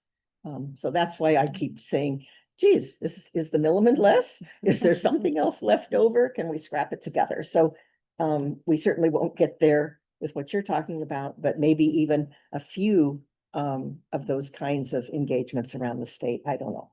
We've talked before about maybe having our meetings someplace else. That's, you know, one possibility, going somewhere else besides Salem. I don't know. Just a few thoughts. Okay. We're about 10 minutes late. Go ahead. Do you have any final comments? Yeah, my final comment is just, considering if there were a budget and if there's other ways, and maybe having our board meeting at, you know, looking at in the next year, some different locations, or the next, or even less than a year now. Or no, we're almost a year, December 2026. But also thinking about, you know, when we get the timeline between when there's enough of a plan to go out there with and the timing of engaging the key focus groups that are laid out and then bumping up against that timeline of December 2026 and the plans of the legislature, it feels like that continues to shrink. You know, so that's another consideration. Okay, and so then just for clarification, these are documents that the board members should use when we talk to others about the work that we're doing. It's just giving us a language and key phrases to use when we're communicating. These are not meant for like mass production and distribution to networks, are they? We've had requests from some of your committee or other committee members that are not on the communications committee to have something like this to take to conferences or to different things to spread awareness within, you know, provider networks or different groups that are some of our key groups to at least be aware that this work is happening. So we've already had those requests and I've asked Mimi kind of to clarify what our budget for, you know, making a pretty flyer and how, you know, what that is. So So before we do that, should we have at least one round where we recommend edits based on the comments today before anything goes out to a broader distribution? Would that be okay? yes.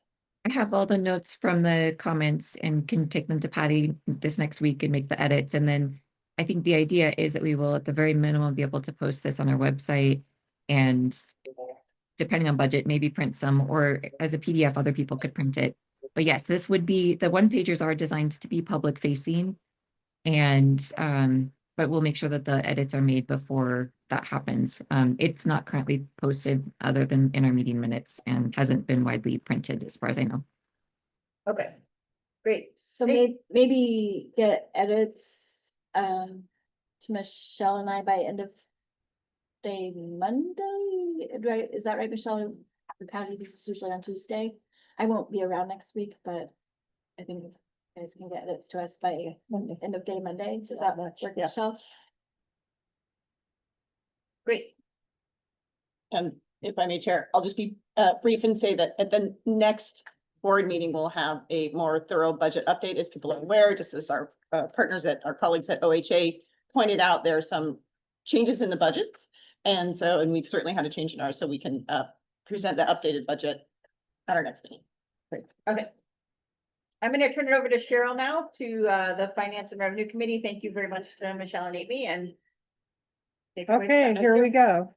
I'm inviting Richard Gibson, my committee colleague, to the table to tag team with myself, and I'm going to count on Mimi as well as our friends from Echo Northwest. And if Charlie Gibson is online too, I think this is kind of a team effort here, and Mary Lou for that matter, because you're on the committee, and Chunwei. So I want to start by saying this is our first big straw proposal on a revenue plan that would fund a universal health care system based on PEB plus. So that's what this is. This is the culmination of a year's work. Believe it or not, we've been meeting for a year. I just want to say quickly, I mean, something that I just kind of a minor thing that I noticed when I was reading through the report again, that we've misspelled optimist throughout the report. So I just want to say that. You'll note in your meeting materials that there's a board proposal version and in the format that we've chosen as a board.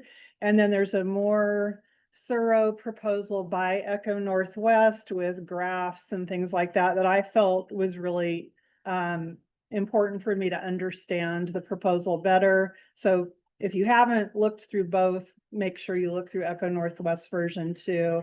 Has a more thorough explanation of the issues. So I want to emphasize this is a starting point. Our committee has had lots of weedy discussions. We've gotten into the details, but we fully expect we've missed some things, and this was already noted in public testimony. We know that we're not all the way there, but we felt it was important to start somewhere. And so this is what that effort is.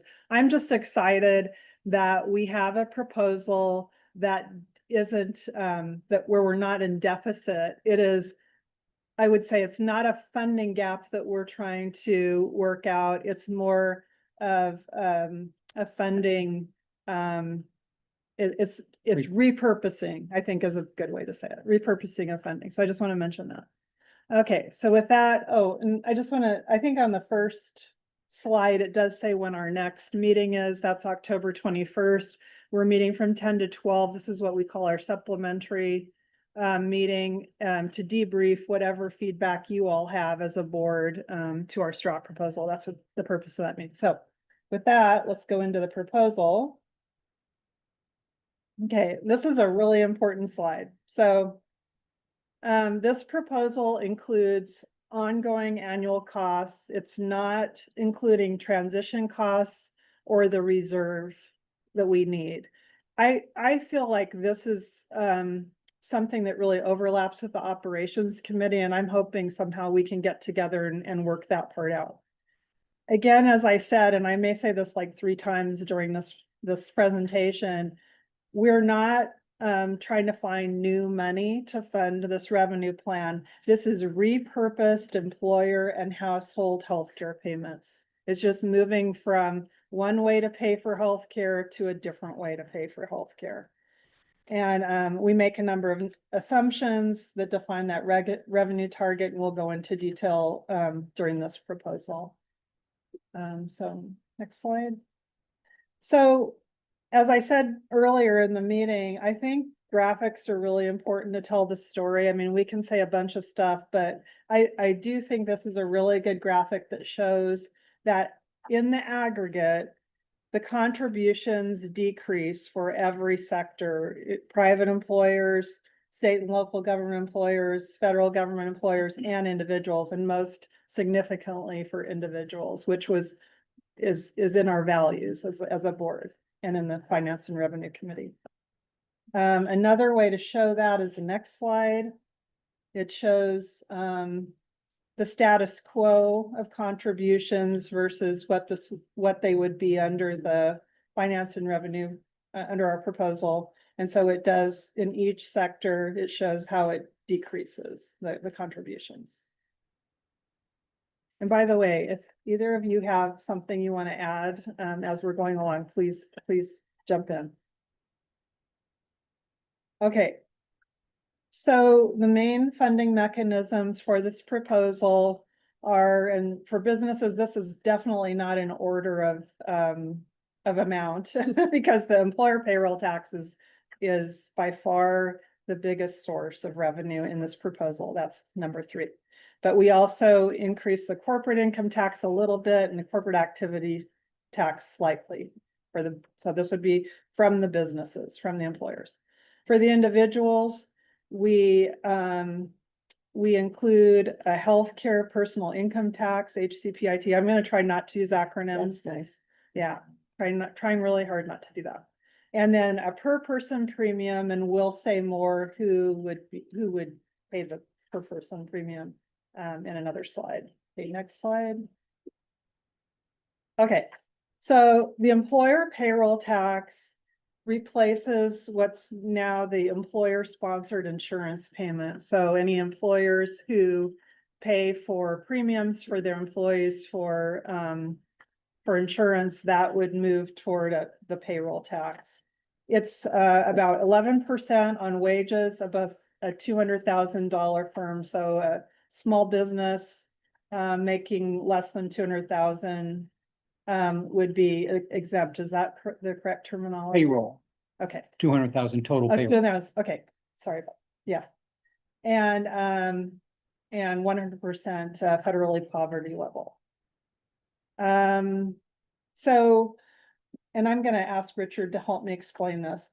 The healthcare personal income tax, the employees pay this, but they'll get a 100% credit because the employer, in paying the payroll tax, and the employee paying the healthcare personal income tax, that's kind of double paying, or it is double paying. So the employee would get a credit up to a certain point. So the way this was explained to me is that, let's say the employee pays, I don't know, 8,000 or something, and the employer payroll tax pays, it's 10,000. The employee doesn't get like 2,000 back.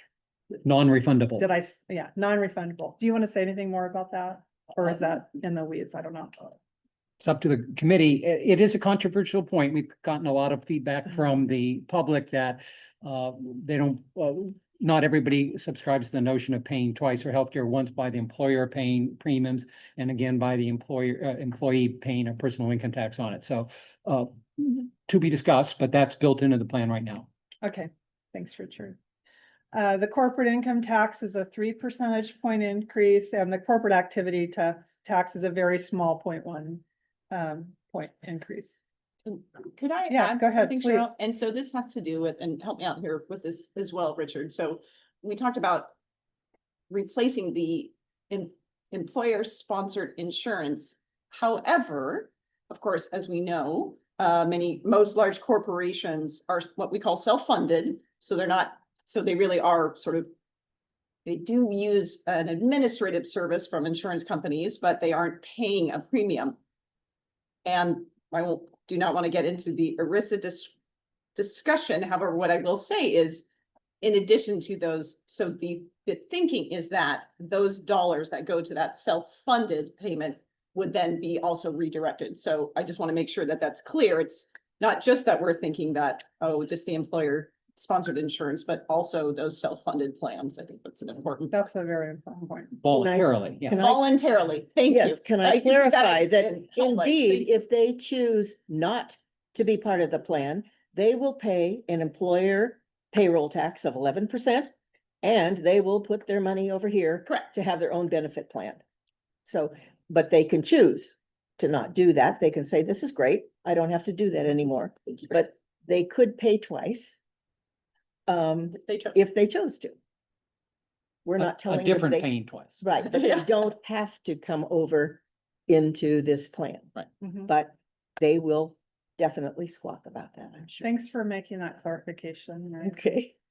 Okay, next. Oh, can I slide. ask one Oh, question to Richard and do you, because I've been asked this. So the 11% on wages, above the 200,000, does that mean if I am an employer and my payroll is 300,000, that I don't pay on the first 200? That is correct. Thank You pay you. 11% starting On- at 200. starting at 200 plus. Okay, thank you. Okay, next slide.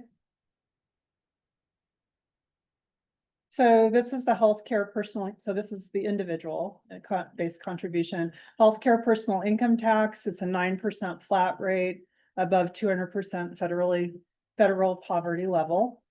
And with a soft cap at 30,000, and at that point, the rate becomes 3%. Do you want to say a little bit about that, Richard? That's something I cannot explain, Soft cap. honestly. Yeah. Yes, the soft cap means that once a high income individual has paid $30,000 of healthcare personal income tax, that the rate would no longer be 9%, but on their income after that, it would be at 3%. Meaning that 30,000 has already gone toward healthcare, personal income tax, and the rate can be backed off. And could you say why we settled on 30,000 as a soft cap? Yeah, one thing I want to say is that all of these are based on a spreadsheet that Charlie Swanson built, and it all calculates for the whole state. And there are 11 inputs. And so these things that are on the slide are all tunable, they're all dials. And so depending on what the board thinks and feedback, the dials can be adjusted, but we need to make sure that we're meeting the repurposed amount of money, which is on the order of $16 billion in 2022 dollars. Thank you. But the idea of 30,000 was that this is to support healthcare. And that generally cost of supporting a family now in healthcare premiums are arguably $25,000 to $30,000 for a healthcare premium. And that's one way of approaching why would we why would he have a different rate for healthcare personal income tax after 30,000? But Okay, all right. And if I could Yeah, just go ahead. also add in about why would there be a soft cap at all, which some people may question in the thought process, and correct me if I'm wrong, is that there is a concern that higher earning individuals may leave the state. They felt that they were being inordinately taxed. And so if that, so this is in response to that concern, if I'm correct? Uh-huh. Okay. Okay, so, oh, go ahead, And Marla. for an example, my daughter, who's a teacher, is working half-time, so she's paying half of her premium, single. Her half is 1,200 a month. So that means that the school district's paying another 1,200, which is 24. You multiply that by 12 months and you come up with $29,000 a year. So it's very close to this Yeah. 30,000 number, which, you know, seems like amazing that this is what it's costing right now. Yeah. But I think that's another justification. Well, that's for just the 30. premium, not the Premium, out not, of pocket. not for any, now, she doesn't have a lot of out of pocket. It's a Yeah. great plan. But anyway, that's. Good question. So similar to the payroll tax, does the HCPIT exclude the first 200%? Like it's 9% above 200%. So your first $34,000 worth of income is not taxed. Federal poverty rate is, I think, $17,000 a year for a single person. And so that your first $34,000, for instance, would not be taxed. yes, And then it's any income you make above that is what would be taxed. at the 9% Okay. until you reach the soft cap. Yeah. Yes. And then I ran some rough numbers. So if you tax at 9%, so roughly a salary of around $333,000 a year is where you would hit about $30,000 of tax. If you just did, I didn't exclude that first 200%, but roughly if you make about $300,000 a year, you're going to pay $30,000 a year in a new tax for income tax for healthcare. And that's the level where that gets a little bit dicey. So somebody making $500,000 at a 9% tax would pay $45,000 a year to this new tax. But with the soft cap, they would pay the first, up to $30,000, and then their rate would go down. So they would pay $35,000 instead of $45,000 because of that soft cap. So they paid 9% for that first 300,000. And then for the additional 200,000, they're only paying 3%. So it works out to 35 instead of 45. Someone who makes $1 million a year at a 9% tax would pay $50,000 a year, but that's because of that soft cap. If we didn't have that soft cap, they would be responsible for $90,000 a year toward healthcare, which is what you were saying might seem like that's an unfair burden for people at that income range. That might discourage them. Is that accurate? Yeah, that sounds accurate to me. Yeah. Thanks for those examples. It really puts it in context too. It's really helpful. Thank you. One of the concerns, and I'm on the committee, and this kind of came up at the end, and why I voted to not bring the straw proposal today, but really goes, if you read the input from Linda Kreiger, and I did some analysis of this, and one of the problems is that if you're employed and you make $300,000 a year, at 11%, that's 30-some thousand that your employer is paying. Then if you do your own personal income tax at 9%, the employer, and you get the full credit, you don't pay there. And you then pay, if you've got 1 or 2 people in your house, 4,000 or, 8,000 or whatever. But it actually appears to me now that we are benefiting the higher not the $1 million maybe, but the higher income earner at the cost of the low income earner. Because if you do it at 50,000 or 40,000, when you do these numbers out there, some of this, and this is the issue about, do we credit all of that back from the employer to the person or not?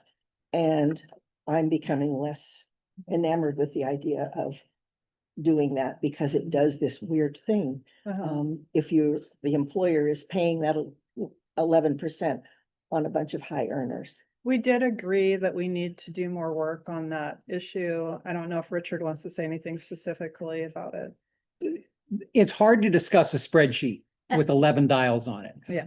But this is the first pass to say, with the dials at these settings, here's how it comes out. Then the idea of creating these scenarios is real people, we'll call them personae, or personas, real persona, or a persona about people in a certain stage of life. Here's what it looks like. And then you could say, well, that doesn't seem right. And it's hard to look at a spreadsheet and say, well, that doesn't seem right. But if you take that persona with those settings and say, well, they pay this and at the employer and here personally, that seems odd or it doesn't seem right. And so that's the point of creating personas, is to try to make it a little more real. And there's two uses of the personas. One is before and after. Status quo versus universal health plan. And then the other thing is within the universal health plan, one persona, say someone at $65,000 and employed, and the other one at $250,000 employed. So that's one persona and another comparing it. So the spreadsheet, I mean, the scenarios have two different purposes there. Right. And then ultimately I'll say, my personal ambition is to create a personal calculator that person could go online and put on the various, not in our spreadsheet, but their age, their employment status, their income, their household number, their current insurance type and source, individual paid premiums, cost sharing, out-of-pocket maximum, and their last 2 years of financial experience in healthcare. Now, sure, if you know all that, you're going to get a great number out of the personal calculator. If you don't, we'll have some numbers that we can bring in. But the idea is to make it personal and then ultimately do the same thing for businesses. If you run a small business, what does it look like for my firm of 4 people or 15 people?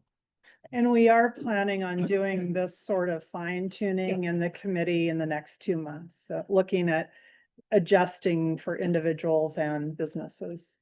So And- that's in the works. Will one of the personas or scenarios be for self-employed to 99 employees that pay for their own health insurance? Yeah, Cheryl's going to present five scenarios and 2 of them are self-employed. Okay, so the other part of the individual contributions is the per person premium. I believe we likened that to Medicare Part B premiums, right? That was kind of the idea. Phases in at 350% federal poverty level, max 4K for adults, 2K for dependents. And this is a replacement of the out-of-pocket costs and with income sensitive contributions. Do you want to say anything more about that, Richard? Well, number one, it adjusts for household size. Number two, it adjusts for the fact that in current private health insurance, you have adult rates and then you have dependent rates and they're different. And so a family size is 4 is not 4 times an individual premium. And number three is the concept most people are aware of premiums, and this is a way to bring that in place. And also it helps to level out the load that's on businesses, the loads that's on payroll tax, and the load that's on income tax, and the load that's on the premium. So it balances it out that way. Okay. Can I just ask, when you say Yes. phased in, Oh, sorry. is it a flat 4,000 per adult, 2,000 per kid, or is it's progressive? It's progressive. So at 350% of federal poverty level, it's 0. And at 700,000 or 700%, 7 times federal poverty level, it's 4,000, and it stops there. Okay, what's the lowest premium? It would be, I don't mean me flipping, it would be 0 at, I mean, but yeah, so like the first. The premium- first, Like it would be pay like $10 or something? yeah, it would just ramp up from Okay. 0. From 0, starting at 0, so it could be just like. Right. Under $100 Right. or Yeah. something, and then it would go up. Right. Okay. And what would be the Okay. percentage? It's a progressive percentage, right? For this, I don't know the answer to that question. It ramps up from 350% to 700%, starts at 0 and goes to 4,000. no, that's the federal poverty line. I'm talking about the tax rate on the income. Oh, it's 9%. I'm sorry, I 9%. that's on the personal income tax. Say here, it should be stated here. because Okay, they we need to 9%. clarify that. well, it's only on the personal income, there are 2 things. Yeah, there's 2 different things. The personal income tax Right. is the 9% thing, and this is a The premium. a premium up to $4,000 for an individual, but it could be like Helen says, $10 down at, it's 0 at 350. So in So it's addition not, to the 9%. so in addition. You're it's- paying a little bit. Another 9% on. No, How is the percent Say it premium again. calculated? I Yeah, think the is the answer. percentage, that's my question. Yeah, we didn't get into that level of detail. I don't don't know yet remember how- talking about that in the committee. Well, sorry to be pedantic, but we have to, let's take a household size of 2. And let's say that the federal private level for 2022 is on the order of 13,000. 13, so it's 27,000, well, then for 2, it's less, it's 18,000 FPL for, okay. Well, it's about 30,000 for a family of 4, 32. Okay, so we'll do a family of 4, 30,000 for family of 4. So at 350 of that, that's 3.5 times that. So it'd be $105,000. If you make 104,900, there's no per person premium. And then if you go to 7 times that, which would be $210,000, it would ramp up until the person making $210,000 for their family of 4 would pay the full $4,000 per adult and $2,000 per dependent. Yes, but that still didn't state. Yeah, the Middle ground. percentage. So what he Yeah. wants to know, Yeah. so let's say this family of 4 makes $300,000 a year. What is the percentage of their income above 350% that is going to be subject to the premium? It stops at 210 and there's no more premium after 210,000. It maxes at 400. I think what they're asking is what percentage of the $4,000 premium and for the adult, Yeah. 2,000 for dependent, would they pay if, let's say, they made your example, $300,000? Like how would we figure out how much of that premium they would pay? They make under 7 times the federal Yeah. poverty level. 210 Yeah, for a family of 4, roughly. right. And 105 that is exempt. So that $105,000, how do you calculate the premium? So it'd be, let's say they make, it's mathematical, it's not a rate, because it's 180 minus 105 over 105. It's just a Yeah, proportion. right, The- it's a proportion. And that isn't something we discussed in the committee, I can tell you that, because I do not remember how we figured that out. I just knew that that was the max. I see. It's a proportion. So that's something we need to get back and work out. Also, on that related issue, I have a comment that we might want to think of alternative term, because otherwise the public will think this is a double tax. Yep. I think one of the committee meeting I suggested on these same issues, instead of calling it a separate term like per person premium, it should be folded it under the same healthcare personal income tax, but different level or different type. So it's not a separate, it's part of the personal Yeah. personal Mhm. healthcare personal income tax, just we structure it differently. Okay, that's a good thought. And I think there was discussion at the committee, pros and cons, but some of the committee liked using the term premium because they felt that kind of fit with how people see what they're doing now. I'm not a particular fan of that, but there was this kind of belief that maybe that would make it more palatable than just a larger personal income tax, yeah. tax. But then the downside of it would be, one, is people will think, if we are paying tax, why we're paying? The premium, yeah, And the other people who are familiar with public finance will argue premium Is a mandatory tax. is a tax. right, Yeah. right. And so keeping it simple, that's also the other Okay. thing that keeps coming back to Mhm. us. Yeah, too, good is feedback. This Yeah, is we need- complicated. Like we said, this is a starting point, so these are all good comments for us to grapple with, so.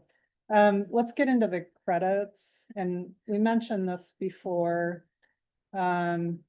This non-refundable credit toward the Oregon Healthcare personal income tax.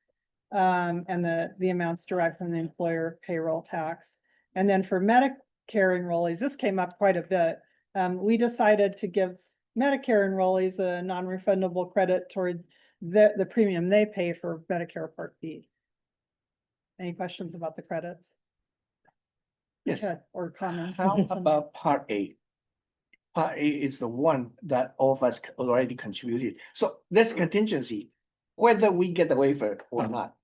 So we might have to develop 2 alternatives.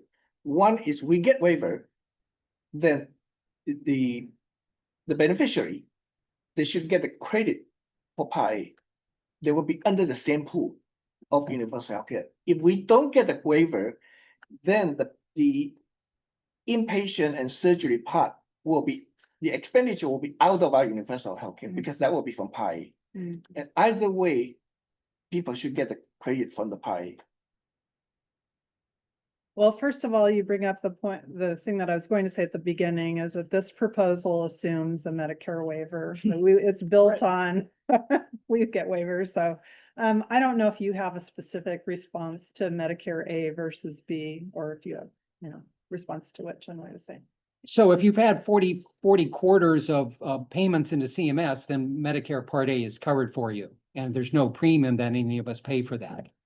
And so that comes from the federal government. And again, if we don't have a waiver, then that changes everything. And we just have to come back and redesign. But it's possible that a retiree who is currently not earning any income, they would get a credit for their Part B premium, but they could also be subjected to the 9% personal income Mhm. tax Yes. on their retirement. Yes. earnings. So Yeah. I think one idea is that they've already paid through their many Oh. years of work for Part A, But they and can- now we're yeah. asking them to pay an additional tax to get the healthcare that they've already paid for. Is that accurate?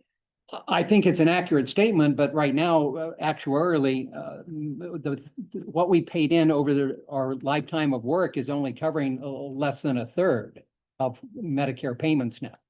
So that basically 2/3 of Medicare payments now are being paid out of the general trust fund as opposed to, Wow. so, That's a and it's gonna get number. worse. I mean, Yeah. Jessica Riedel has estimated that in 30 years, from the Manhattan Institute estimates that the total public debt will be $185 trillion, and 80% of that is Medicare and Social Security. So that's where the real challenge is. But because Medicare isn't paying its way right now based on what's been taken out of our paychecks over the last X years of our working lives. So our current deductions only cover about a third of Part Yeah. A for Medicare. Or a third of Medicare in general. Yeah. But people have On that order. paid through FICA, have paid those premiums over, out of their, ahead of time.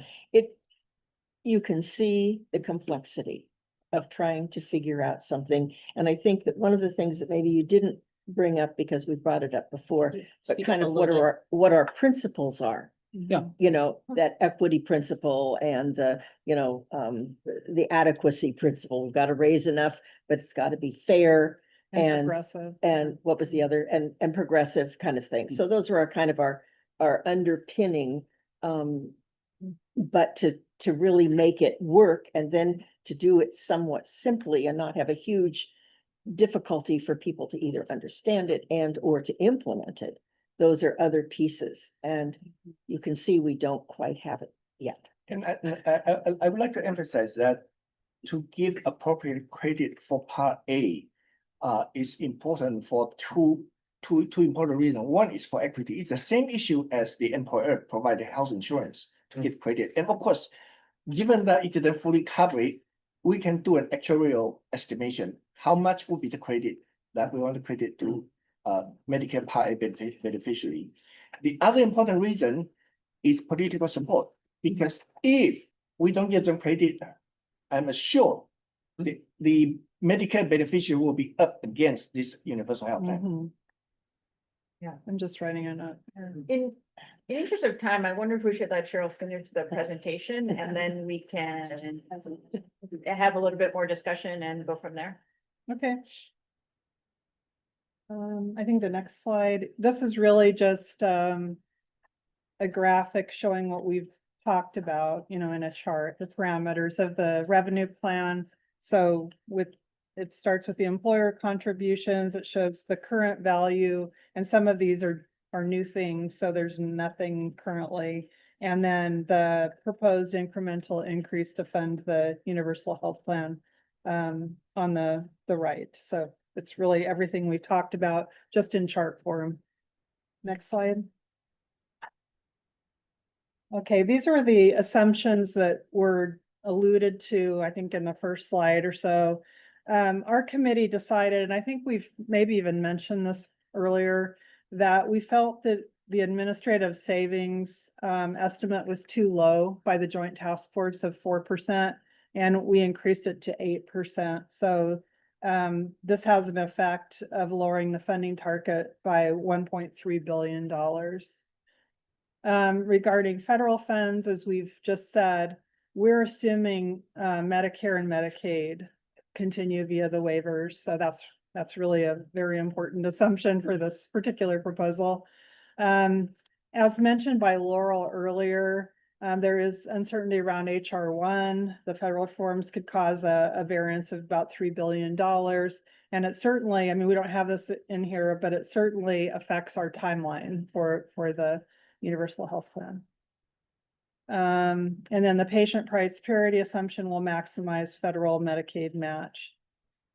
Let's see, other assumptions, the revenue streams will keep pace with the health cost growth. And then there's uncertainty around the NHEA. I can't remember what that acronym, National Health Expenditure Accounts. Equipment and structures, accounting could swing funding need estimate by 1.5 billion. There's some question about double counting. Do you want to say anything more about that, Richard? I couldn't explain that. No, I'm not gonna say anything Okay. about that. All right. Can I say something? Yeah, Cheryl? but- It's and not maybe about- Charlie can. About this, but it's really about these assumptions are really looking at the target number. That Right. what do we need the adequacy Yes, of whatever plan we put together for payment, that it adequately covers the cost. that's And right. so that's what these underlying assumptions are Yes. really about. Yeah, thank you for explaining that.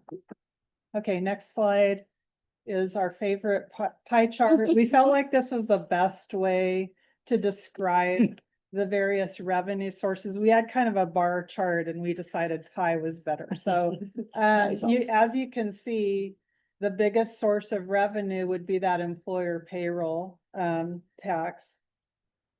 Followed by the personal income, the healthcare personal income tax, some premium, and we'll decide whether we, mash those together. A little bit of corporate income tax and activities tax. And then we're considering, this is a fancy word, sumptuary tax. I would say consumption or sin taxes, very small amount. And we'll say something about that in a minute. Okay, next slide. So this is where, this is this is connected to a comment I made about the flyer, communications flyer. So those businesses who have been generous with their employee-sponsored insurance plans may see cost reductions in this scenario. There are employers who haven't paid into benefits, so they will definitely pay more because they will have an employer payroll tax now. And then small firms, in which the cost of staffing is less than 200,000 will be exempt. So that's how it will affect businesses. For households, of course, low-income households will be protected via those thresholds from additional costs, and high-income households may, especially if they hadn't been paying for insurance before, may pay more. So that's why for most, and in the aggregate, there's certainly cost savings, but there are some outliers. Okay, next slide. So this gets us to a couple of supplemental revenue measures the committee has been considering. First, the lodging tax, and I don't honestly remember what that percentage was that we had thought about, but in any way, it would be mostly to pay for the costs from out-of-state visitors if they need healthcare, since they won't be under the universal health plan. And then the consumption taxes, cigarettes, alcohol, marijuana. We're kind of on the fence about including them because we don't know if the juice is worth the squeeze. I mean, to put it really simply, so. Can I say something about lodging tax? sure. Some people have kind of given me some input on this, that when you say it's to pay for those people who are out of state visiting and then they get sick or whatever, okay. That we haven't decided whether like emergency services would be covered because they happen to be here and we can justify that it comes from the lodging tax, or the fact that we will be billing their insurance Right. companies. Yeah. And so that administrative cost of doing that could be offset by this lodging Yes. tax. So Yeah. that was kind of our rationale for why going after a lodging tax. Yes. And Thanks for that lodging specific- tax, as I understand, is quite different in various counties. Multnomah is bigger, much bigger, because they put a county lodging tax. I mean, so it's not like there's a Mhm. statewide lodging Right. tax. Yeah, It's, good it point. varies by Mhm. county. Oh, looks like we have some other comments. Shouldn't we? In terms of supplemental revenues, one option I think I mentioned in one of the previous meeting is subrogations. For example, Taiwan's universal health care, they charge the subrogation from car insurance because car insurance cover healthcare. And therefore, because everyone's healthcare is covered under universal healthcare, Mm. so those car insurance Mhm. company has to pay the government the portion that corresponding to health insurance. Mhm. So that will be an important other sources. Yeah. Okay. There's also the workers' comp Yes, workers' comp. that has the medical part as well as the other. So that's another piece. And if you went back to the slide before, the one, okay, on the, I just started doing a little research from the only place I could think of that were businesses where I could find out what their salaries were and what their benefits paid are nonprofits. Because I can go to their 990s. Mhm. So I've been looking at some of that to see as a percentage, the benefit line of their total salary line, is that above or below 11%? And I've looked at about 25 rather large nonprofits in Oregon, and with the exception of one, all of them are paying more than 11% of their salary in benefits. Mhm. Now, the benefits line could include other life insurance, some Right, other, yeah. but those are really relatively, having Small. been an employer, they're rather small Mhm. compared to health benefits is the biggest piece. So anyway, I was just trying to kind of see whether 11% was a reasonable amount, and I think that is a reasonable amount. Yeah, I think right now we pay probably closer to 25% of the A salary. lot of places are paying in the 20%, and those are nonprofits.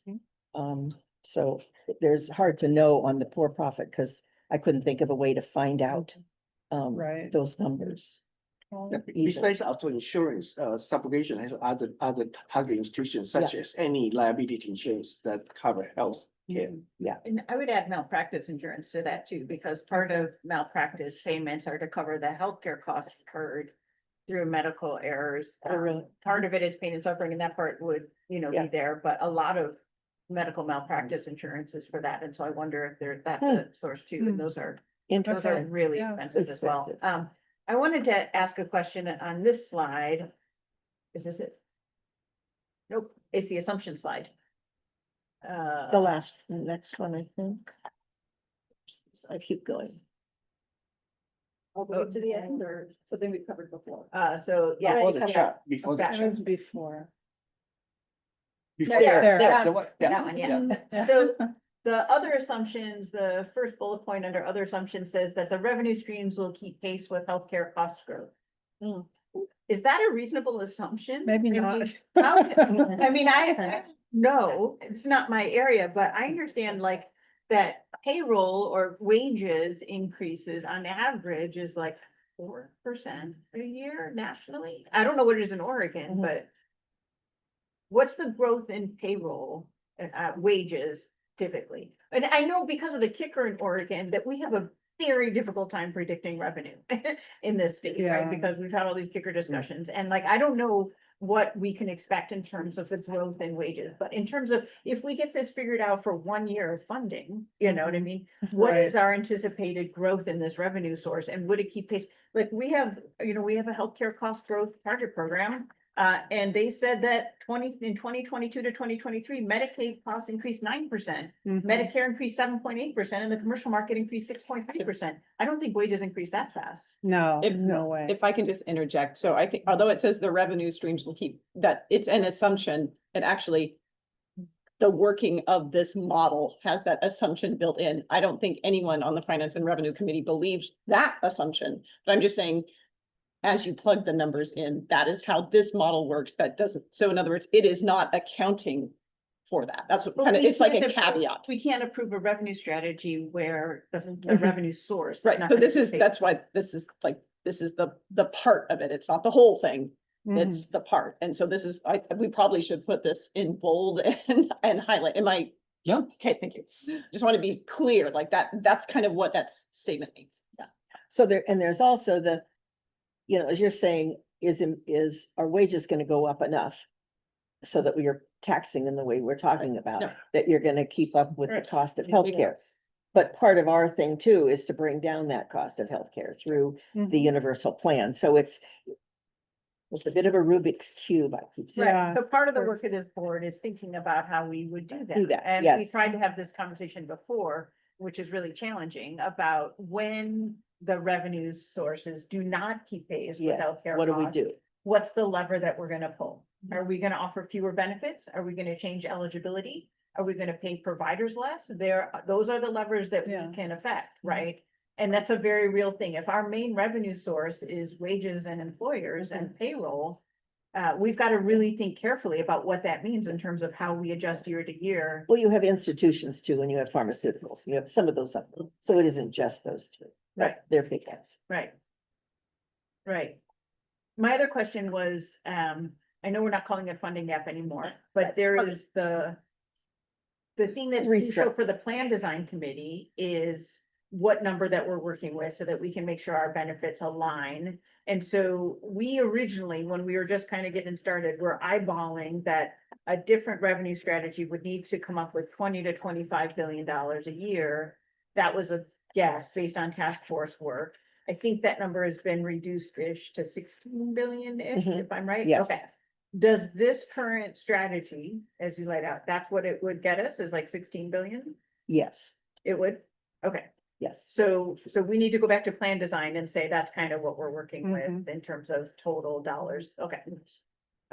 Good question. $2022. Yeah. $20, $22, yeah. Go ahead, Michelle. Just really quick, I just wanted to mention, and I've said this before, but just want to reiterate.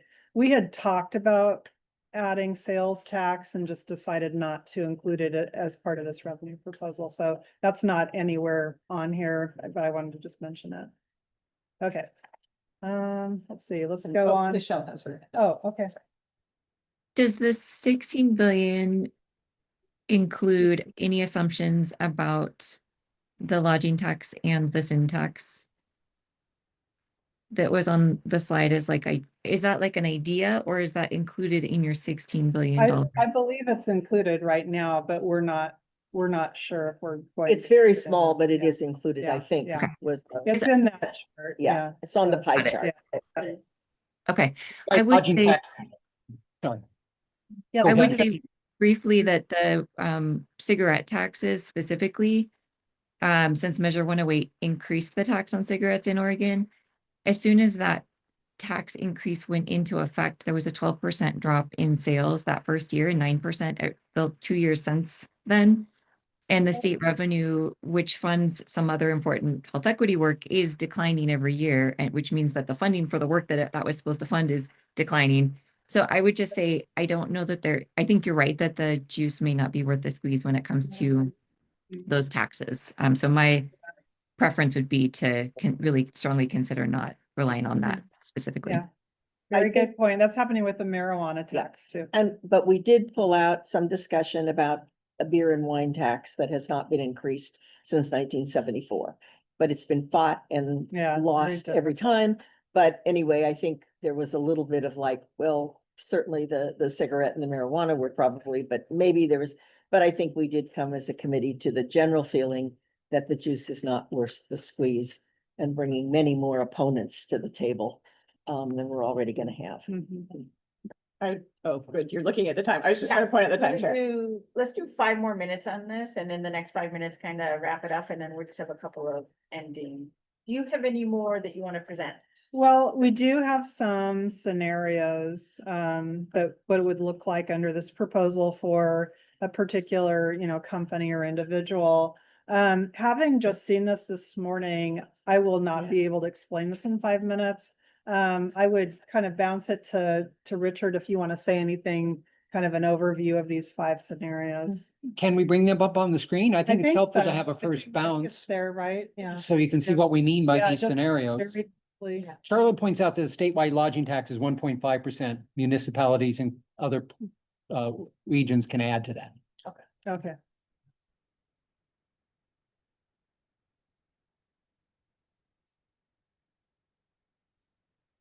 All right. On the third line, please ignore the word Nike executive there. That was a poor judgment of mine. We were just talking about it. It never should have made it into these slides. We're not picking on Nike. We don't know anything about Nike's health plan.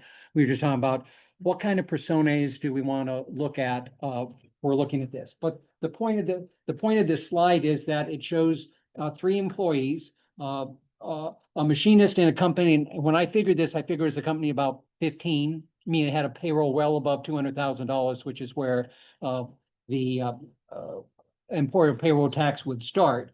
So we have a machinist with 1 person in their household, a machinist with 2 people in the household, an executive with 1 person in their household, and then a self-employed business consultant with a high income, like an executive might have, and then a self-employed farmer on Medicare.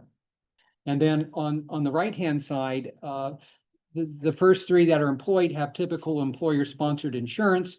And then in the status quo column, that looks at what the employer would pay for them, what they would pay for their own premium that would come out of the paycheck, and then what their own cost-sharing experience would typically be. Now, I need to do a lot of hand waving here. It's straightforward to calculate the universal health plan costs out of Charlie Swanson's spreadsheet. That's deterministic. But looking at how much do premiums cost companies for single, for employee plus 1, and for family, and then what is their deductible, what is their maximum out of pocket, what's their expense, and again, that there's a lot of estimates on that. I went to Kaiser Family Foundation, or KFF, and Agency for Health or Research and Quality to get some numbers, but it's general indication only. It's not tight, but it gives you an idea that that you can see that with the machinists, with 1 person in their family, they pay less under UHP, even more so if they have a second person, because of that. The 200% of FPL, federal poverty levels, where the payroll tax would start. And then you can see for the executive that the employer pays a lot for that executive under universal health plan because of their high income. Then with the self-employed business consultant, you see how much that person pays, roughly $23,000 in 2022 dollars, and they would pay $27,000 under the universal health plan, including both healthcare personal income tax and the per person premium. And then the bottom one is the self-employed farmer, where Social Security income is not taxed in Oregon. And right now, if they were they have Medicare and a gap, and their premiums and their out-of-pocket would be roughly $6,700 right now. And then it would be similar under UHP, but they continue paying for their Part B premium, and then they'd also be paying some of their income towards universal health plan. So they're about even. So these are just the first 5 that came up. And I think over time, we want to hear feedback from you all and keep building these so that we flesh out where those little pockets of unusual effects might be. So with that, I just want to reiterate, this is phase 1, Yep. and it's a starting point. It's not a complete, No. proposal. It's a component. And I've really appreciated the feedback you've provided to get us thinking about some things that we haven't fully fleshed out. So I also want to thank Richard Gibson and Charlie Swanson for all the work you've done in between meetings. I really am indebted to you both. And Morgan Shook and Will Terry for their help. We worked Yes, and together. all of the work that Echo Northwest has done to help us out. They've, it's been extremely important. So appreciate all of you. So Thank you. with that, we'll finish. Thank you. Thank you very much, Richard. And thank you to Charlie. Yes. Listening in. Thank you. Thank you, Cheryl. And all our colleagues at Echo Northwest. Really appreciate it. So I think it's fair to assume there's not going to be a vote on the proposal today. Blind to that And- decision. Yeah, and then Yeah. we'll continue working on this, bring feedback, and we'll just wait and hold off on any kind of Okay. vote on this. Yes. Thank you though for your work on this. Okay. Very quickly, we're Thanks. gonna have quick Thanks, updates Richard. from, plan design and the operations committee. I'll just give you a quick rundown for plan design.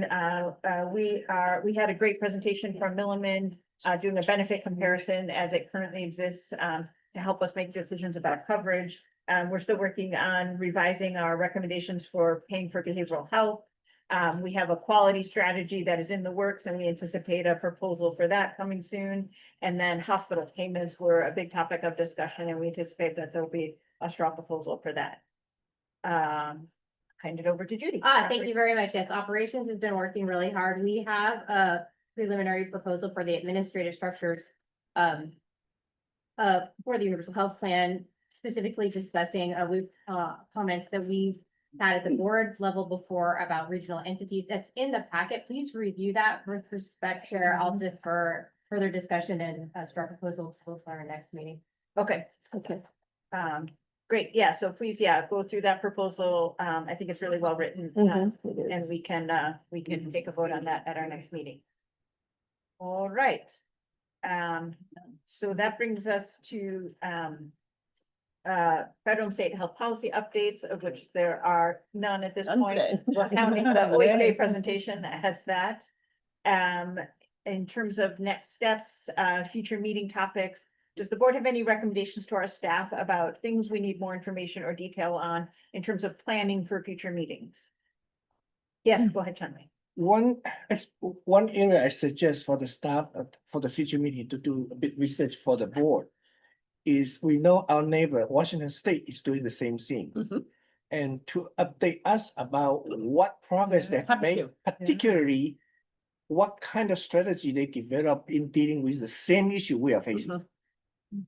Yeah. And the other one I suggested last time is Canada. look into Canada's universal healthcare. And particularly take one province, our neighbor, BC, Yes. see how they run, how they manage the universal Yes, healthcare. we did have a presentation from, and I'm trying to remember if it was in operations or finance and revenue, and I can't remember. No, I think it was finance and Finance. revenue. So it's finance and revenue. Thank you, Mhm. yeah. But yes, absolutely, and I think we can do a good summary. And I think that would be really timely. That was so. more on administrative costs or. how Yeah, to do it was on things. administrative It really costs. wasn't Uh-huh, so much on their whole thing. right.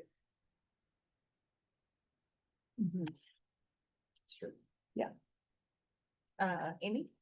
I mean, this was something I was gonna kind of try to dig into and then maybe share with staff, but if board members have any idea, in terms of that kind of researching future community engagement piece, if there is a really good archive for when the OHP work was happening, or even CCO 2.0 is the one that I remember, because I went to some of the public meetings in Eugene.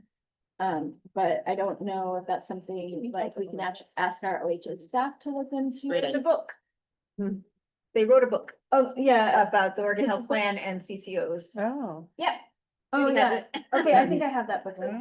Yeah, that Looks like explains the this. whole process. I don't have that book. What is? Health reform policy to practice, Ron Okay, Stock and Bruce Goldberg. Oh, yeah. Oh. okay. Oh. Let's I'll check Can if I you- have mine at home, and then let's make sure Michelle and I both have that. Yep, okay. That's all. Mary Lou? Nope. Oh, you're. No, I'm sorry. I was kind of Oh, okay. looking for the book. And Mike? A couple of pieces. So observing, right, now finally here today, I think there are a lot of strengths of the work that's been done. I am very impressed with the finance and revenue group in particular. Now, that said,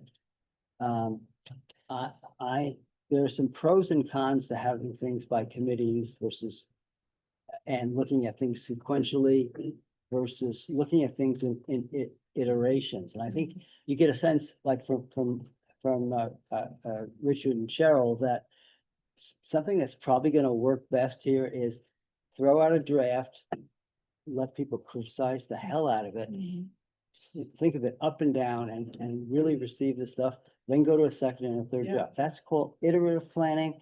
And my own sense is that if you begin to adjust to doing more of that and become less worried about doing things perfectly at first and be open to community and health systems input, we would be better. The second is, I think, and I'd be willing to do some work with Mimi on this.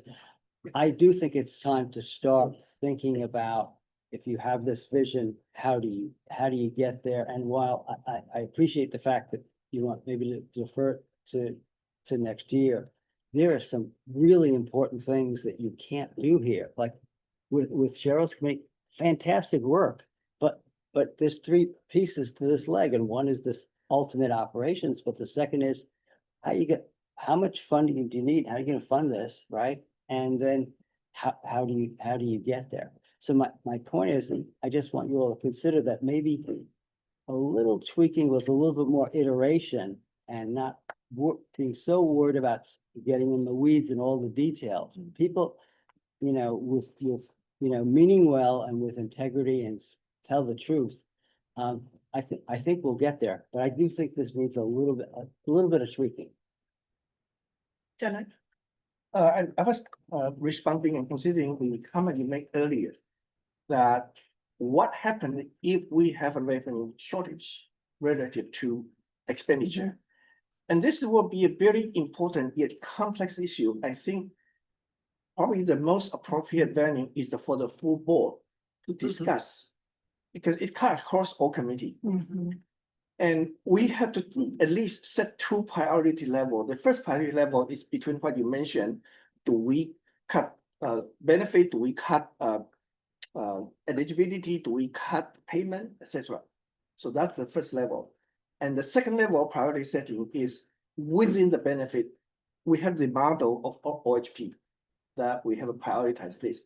But do we want to adopt that, or we want to set up a different mechanism? And I think that's required the whole board to have a serious discussion about this priority. And one of the issues related to finance, but still need the board to discuss, is given we set the taxations, revenue, most country has in their legislation, for example, Taiwan. In Taiwan's universal healthcare, in their law, if the contingency reserve is below 3 months, they have to raise the tax. So we need to think about something like that. And this goes to the first level, the priority first level. And I think sometime early next year, I suggest we spend some time for the board to think about this broader issue. Great, thank you. I would suggest one other thing for a future meeting. Early on in the board's work, many months ago, we had a great presentation from the Legislative Revenue Office on how Oregon stands right now with taxes compared to other states. I would love it if we could include their meeting materials, their presentation, for the next meeting, just attach it But just and attach to it, yeah. remind people. I think it'd be really great to review that presentation because it was already pretty startling with our current tax burden. That would be great. Let me make a quick correction. I had a mistake on my earlier statement. Taiwan's law is their revenue should keep 3 months contingency reserve, equivalent 3 months expenditure. But when it's below 1 month, that's when they have to raise tax. Thank you. Any other thoughts for future topics? Great. Anyone want to say anything about board outreach opportunities or yes? I think I sent a few to you. There are 2 upcoming webinar. One, I cannot remember on top of the, I will send to Isabel, and Isabel can post that. One is I think 28 this month. It's a webinar open to the public. Stanford University hosting a webinar inviting the former Director General of Taiwan's Universal Healthcare to talk about Taiwan's Universal Healthcare. This is their 30th anniversary. Okay. And then on November 4th, SCAO invited me and the current Deputy Director of National Health Insurance Taiwan. Again, it's a panel discussion, not presentation, to discuss about Taiwan's universal healthcare and how Taiwan and Oregon can learn from each other. Is that virtual? And that's open to Yeah, us as well? it's what both are webinar. Oh, good. Oh, So good. we can have that. Yeah. Great. Yeah, great. Thank you. Okay, how many folks are signed up for testimony? We have 9 people signed up. Okay, so I recommend that we ask all of the folks for public comment. If you could please limit your comment to 1 minute instead of 2 minutes. I apologize for that, but it's been a packed meeting and we want to make sure to hear from everybody in the time that we have. So Start with the people in the room. I'm gonna defer to Isabel with the order that we go in, but yeah, we'll do Stick one, up here. 1 minute each, please. Yeah. Yes. Just editing the timer. Okay. Yeah, so as always, we greatly appreciate members of the public providing public comment. As I said before, we can provide that at any time via our website. And we ask that written submissions be sent 72 hours before a meeting, and sign up for oral comment be 24 hours for a meeting if you're not attending in person. So today, we've got quite a few people. So our first person for comment is Lou. So Lou, whenever you're ready, you may.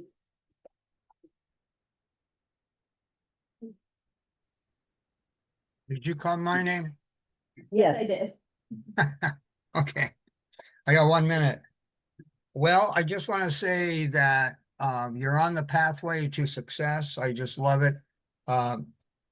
Remember though that Senate Bill 1089, just because that law did not include unions, unions are the breadwinners of the state.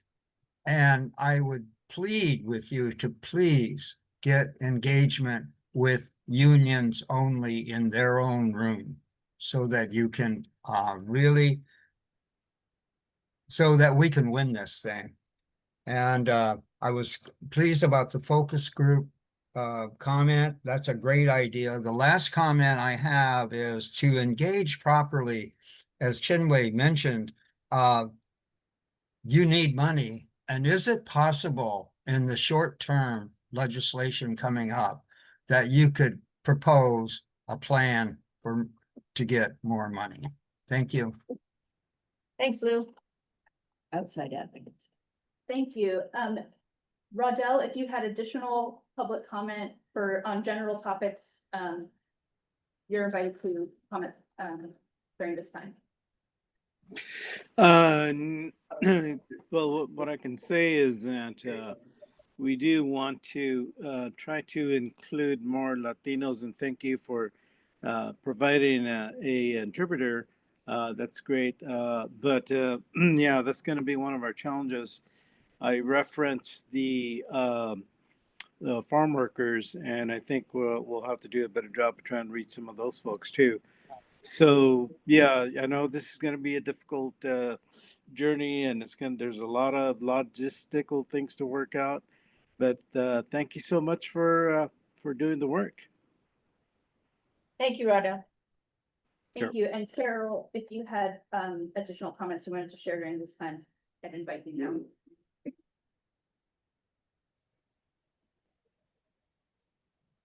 Hi, was that Cheryl, me? That's you. Okay, perfect. Thank you so much. Yes, again, I'll just reiterate the importance of being able to have the stability and the security of knowing that our healthcare is provided for. Sometimes, people have the opportunity to have healthcare through employers. That is not always the case. For people with chronic ongoing conditions, that's definitely going to be a concern. And I do appreciate all the efforts that you all are putting forth. I would like to see people in more marginalized communities being able to be brought into the discussion, pathways to that. As I see that as something that's very important moving forward. Thank you. And next is Robin. Hi there, my name is Robin Gottlieb. I live in Portland and I work for Healthcare for All Oregon. First off, I just want to thank you all so much for your work designing a universal healthcare plan for our state. Oregonians deserve comprehensive, low or no cost health coverage that prioritizes the well-being of humans over corporate profits. You all are making history and will change millions of lives for the better. So thanks again for your great work. The largest population of Oregonians who will benefit from this universal health care plan are middle class or working class people. Over 250,000 of these people are union members, including my family. I'm here to request that the governance board reach out to labor unions, both to seek their input about this plan and also to inform them about the exciting work of the governance board and how the plan will benefit workers. Thank you for your time. Thanks, Robin. Nice job, Robin. And next, moving to our in-person comment is Colin. Yeah, hi, I'm Colin Stackhouse. I also work with Healthcare for All Oregon, and I'm going to read some of the written comments from one of our members, Todd Ferris, who's in the middle of his workday at Whitford Middle School in Beaverton. Starting on his point about past engagement not being sufficient, I understand that the Joint Task Force on Universal Healthcare conducted some union outreach back in 2022. I appreciate that this engagement happened. However, with all due respect, that single effort 4 years ago does not fulfill the Universal Health Plan Governance Board or its ongoing obligation for meaningful stakeholder engagement. His specific request is he respectfully asks the Universal Health Plan Governance Board to establish a formal process for union input, perhaps through an advisory committee as authorized under section 110A. Number 2, include union representatives in your working groups and stakeholder meetings. 3, recognize that unions represent regional organizations concerned with workforce challenges as referenced in section 2. 4, schedule regular consultations, and 5, ensure that working people's voices shape the comprehensive plan due in 2026. Thank you. Thank you. And next is Claire. Yes, thank you. My name is Claire Colmer, also staff for Healthcare for All Oregon. Just to keep things short, I wanted to share some notable things that have stuck out to me when talking to people about universal healthcare. People are really concerned about long patient wait times that we hear from other countries with similar systems. There's concern over losing access to their current doctor and current medical treatment. People really need full coverage with dental, vision, gender affirming care, reproductive care, and mental health treatment. And lastly, folks are nervous about navigating a complex means tested system with multiple hoops to jump through and difficult requirements. Lastly, I just want to highlight how popular this health plan is. Every day we have hundreds of Oregonians signing up to advocate for this mission. And it's important to point out who is in particular excited.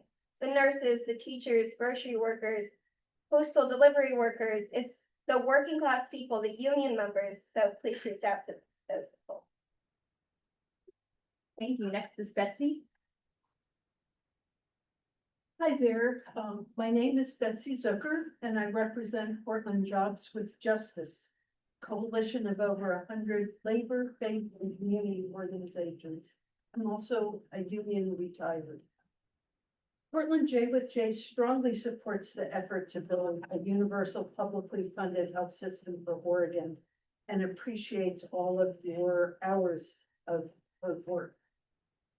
Labor activists see employer-based insurance as a double-edged sword. We need it and it makes us vulnerable at the same time.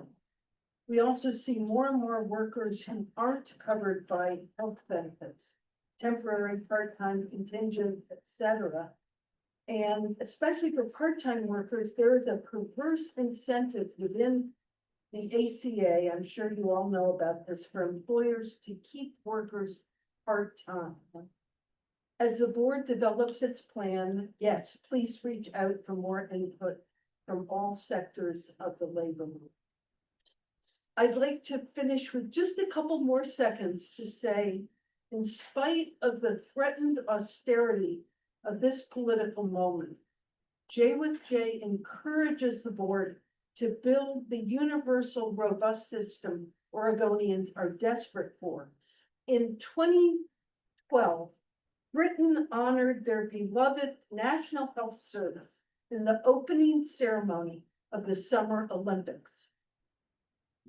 We look forward to a time when we can celebrate a truly inspiring Oregon plan, worthy of such a joyous public celebration down the road. Let's build it. Thank you. Thank you. Next is Mike. Thanks, Mike. Thanks, board, again for your work.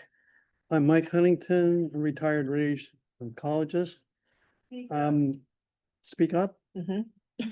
Yes. You have the mic. Canada had and years of preparatory measures. So we must follow their lead. Public option probably worth the effort.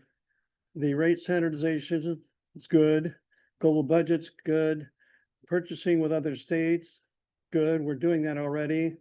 And maybe we can collaborate with the Western states collaboration on vaccines. Of all the people I checked during the meeting online, all are hearing us very well. Amy needs to speak up a little more and look at the owl. The audience probably would be best to tune in on the meeting online and use earplugs. Let's worry about getting rid of this awful chart that showed the fifth quintile paying 1,000 times more than everybody else. We're going to scare all the neurosurgeons out of the state. And then please transcribe the entire meeting, including oral comments. Use AI to do that. Thank you. Thank you, and sorry, I can't quite read the handwriting. Is it Marisabel or Marcibel? Oh, it's Marisabel. Oh, my goodness, I couldn't imagine that you would allow an old woman approaching 85 with purple hair to speak to you. Imagine that one. Who has even met people who crossed the United States in a covered wagon. I have lived. So what I want to say is, thank you so very much for your hard work.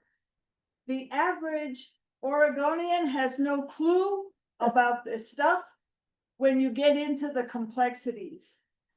I happen to be a bit of a Lewis and Clark buff, and it occurs to me that Sacagawea never got any recognition, only lately that we discuss that women have rights and should be acknowledged. Look at the number of women here. What you're about to do is life-changing, world-changing, and should be taken. I mean, don't breathe, don't eat, don't do anything, but do this right. That's all I've got to say. Thank you. That's everyone. That's everyone. That's it. Thank you to everyone. Yes. This is really, really hard, time-consuming work, and it just is really heartening both to hear the struggles that people are having and the encouragement. So yeah, we really appreciate everyone taking the time to provide testimony. Bruce had signed up to do I the know. reflection. Yep, Oh, we do have a reflection. Excellent. Thank On you, the Cheryl. sub, Are you? yeah. Great. So recently I watched an interview and heard a quote that had a strong impact on me. And I thought we could apply it to the discussions we will be having with various stakeholders, especially those with significant interests in the current healthcare system and those who fear they will lose benefits or pay more. So this is the quote. Democracy depends upon a rational, thoughtful, probing discussion in which you have disagreements, but you respect the dignity of the other person. This is a quote that was paraphrased from Aristotle by Supreme Court Justice Anthony Kennedy when he was being interviewed about his book and about his views of the Supreme Court currently and democracy. So that's the context. Thank you, Cheryl. I forgot to mention one outreach.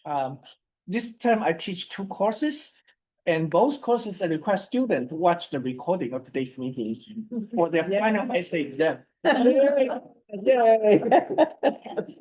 And I just want to say thank you to Helen especially. I cannot imagine the amount of time, knowing the amount of time I'm spending on this thing as a committee member and board member, but to chair this thing, and Judy probably too. So I just want to thank you for doing that and putting up with all of us kind of questioning things and whatever when you're working so hard. Thanks. Thank you. Thank you. And with that, we are adjourned. Thank you to everyone.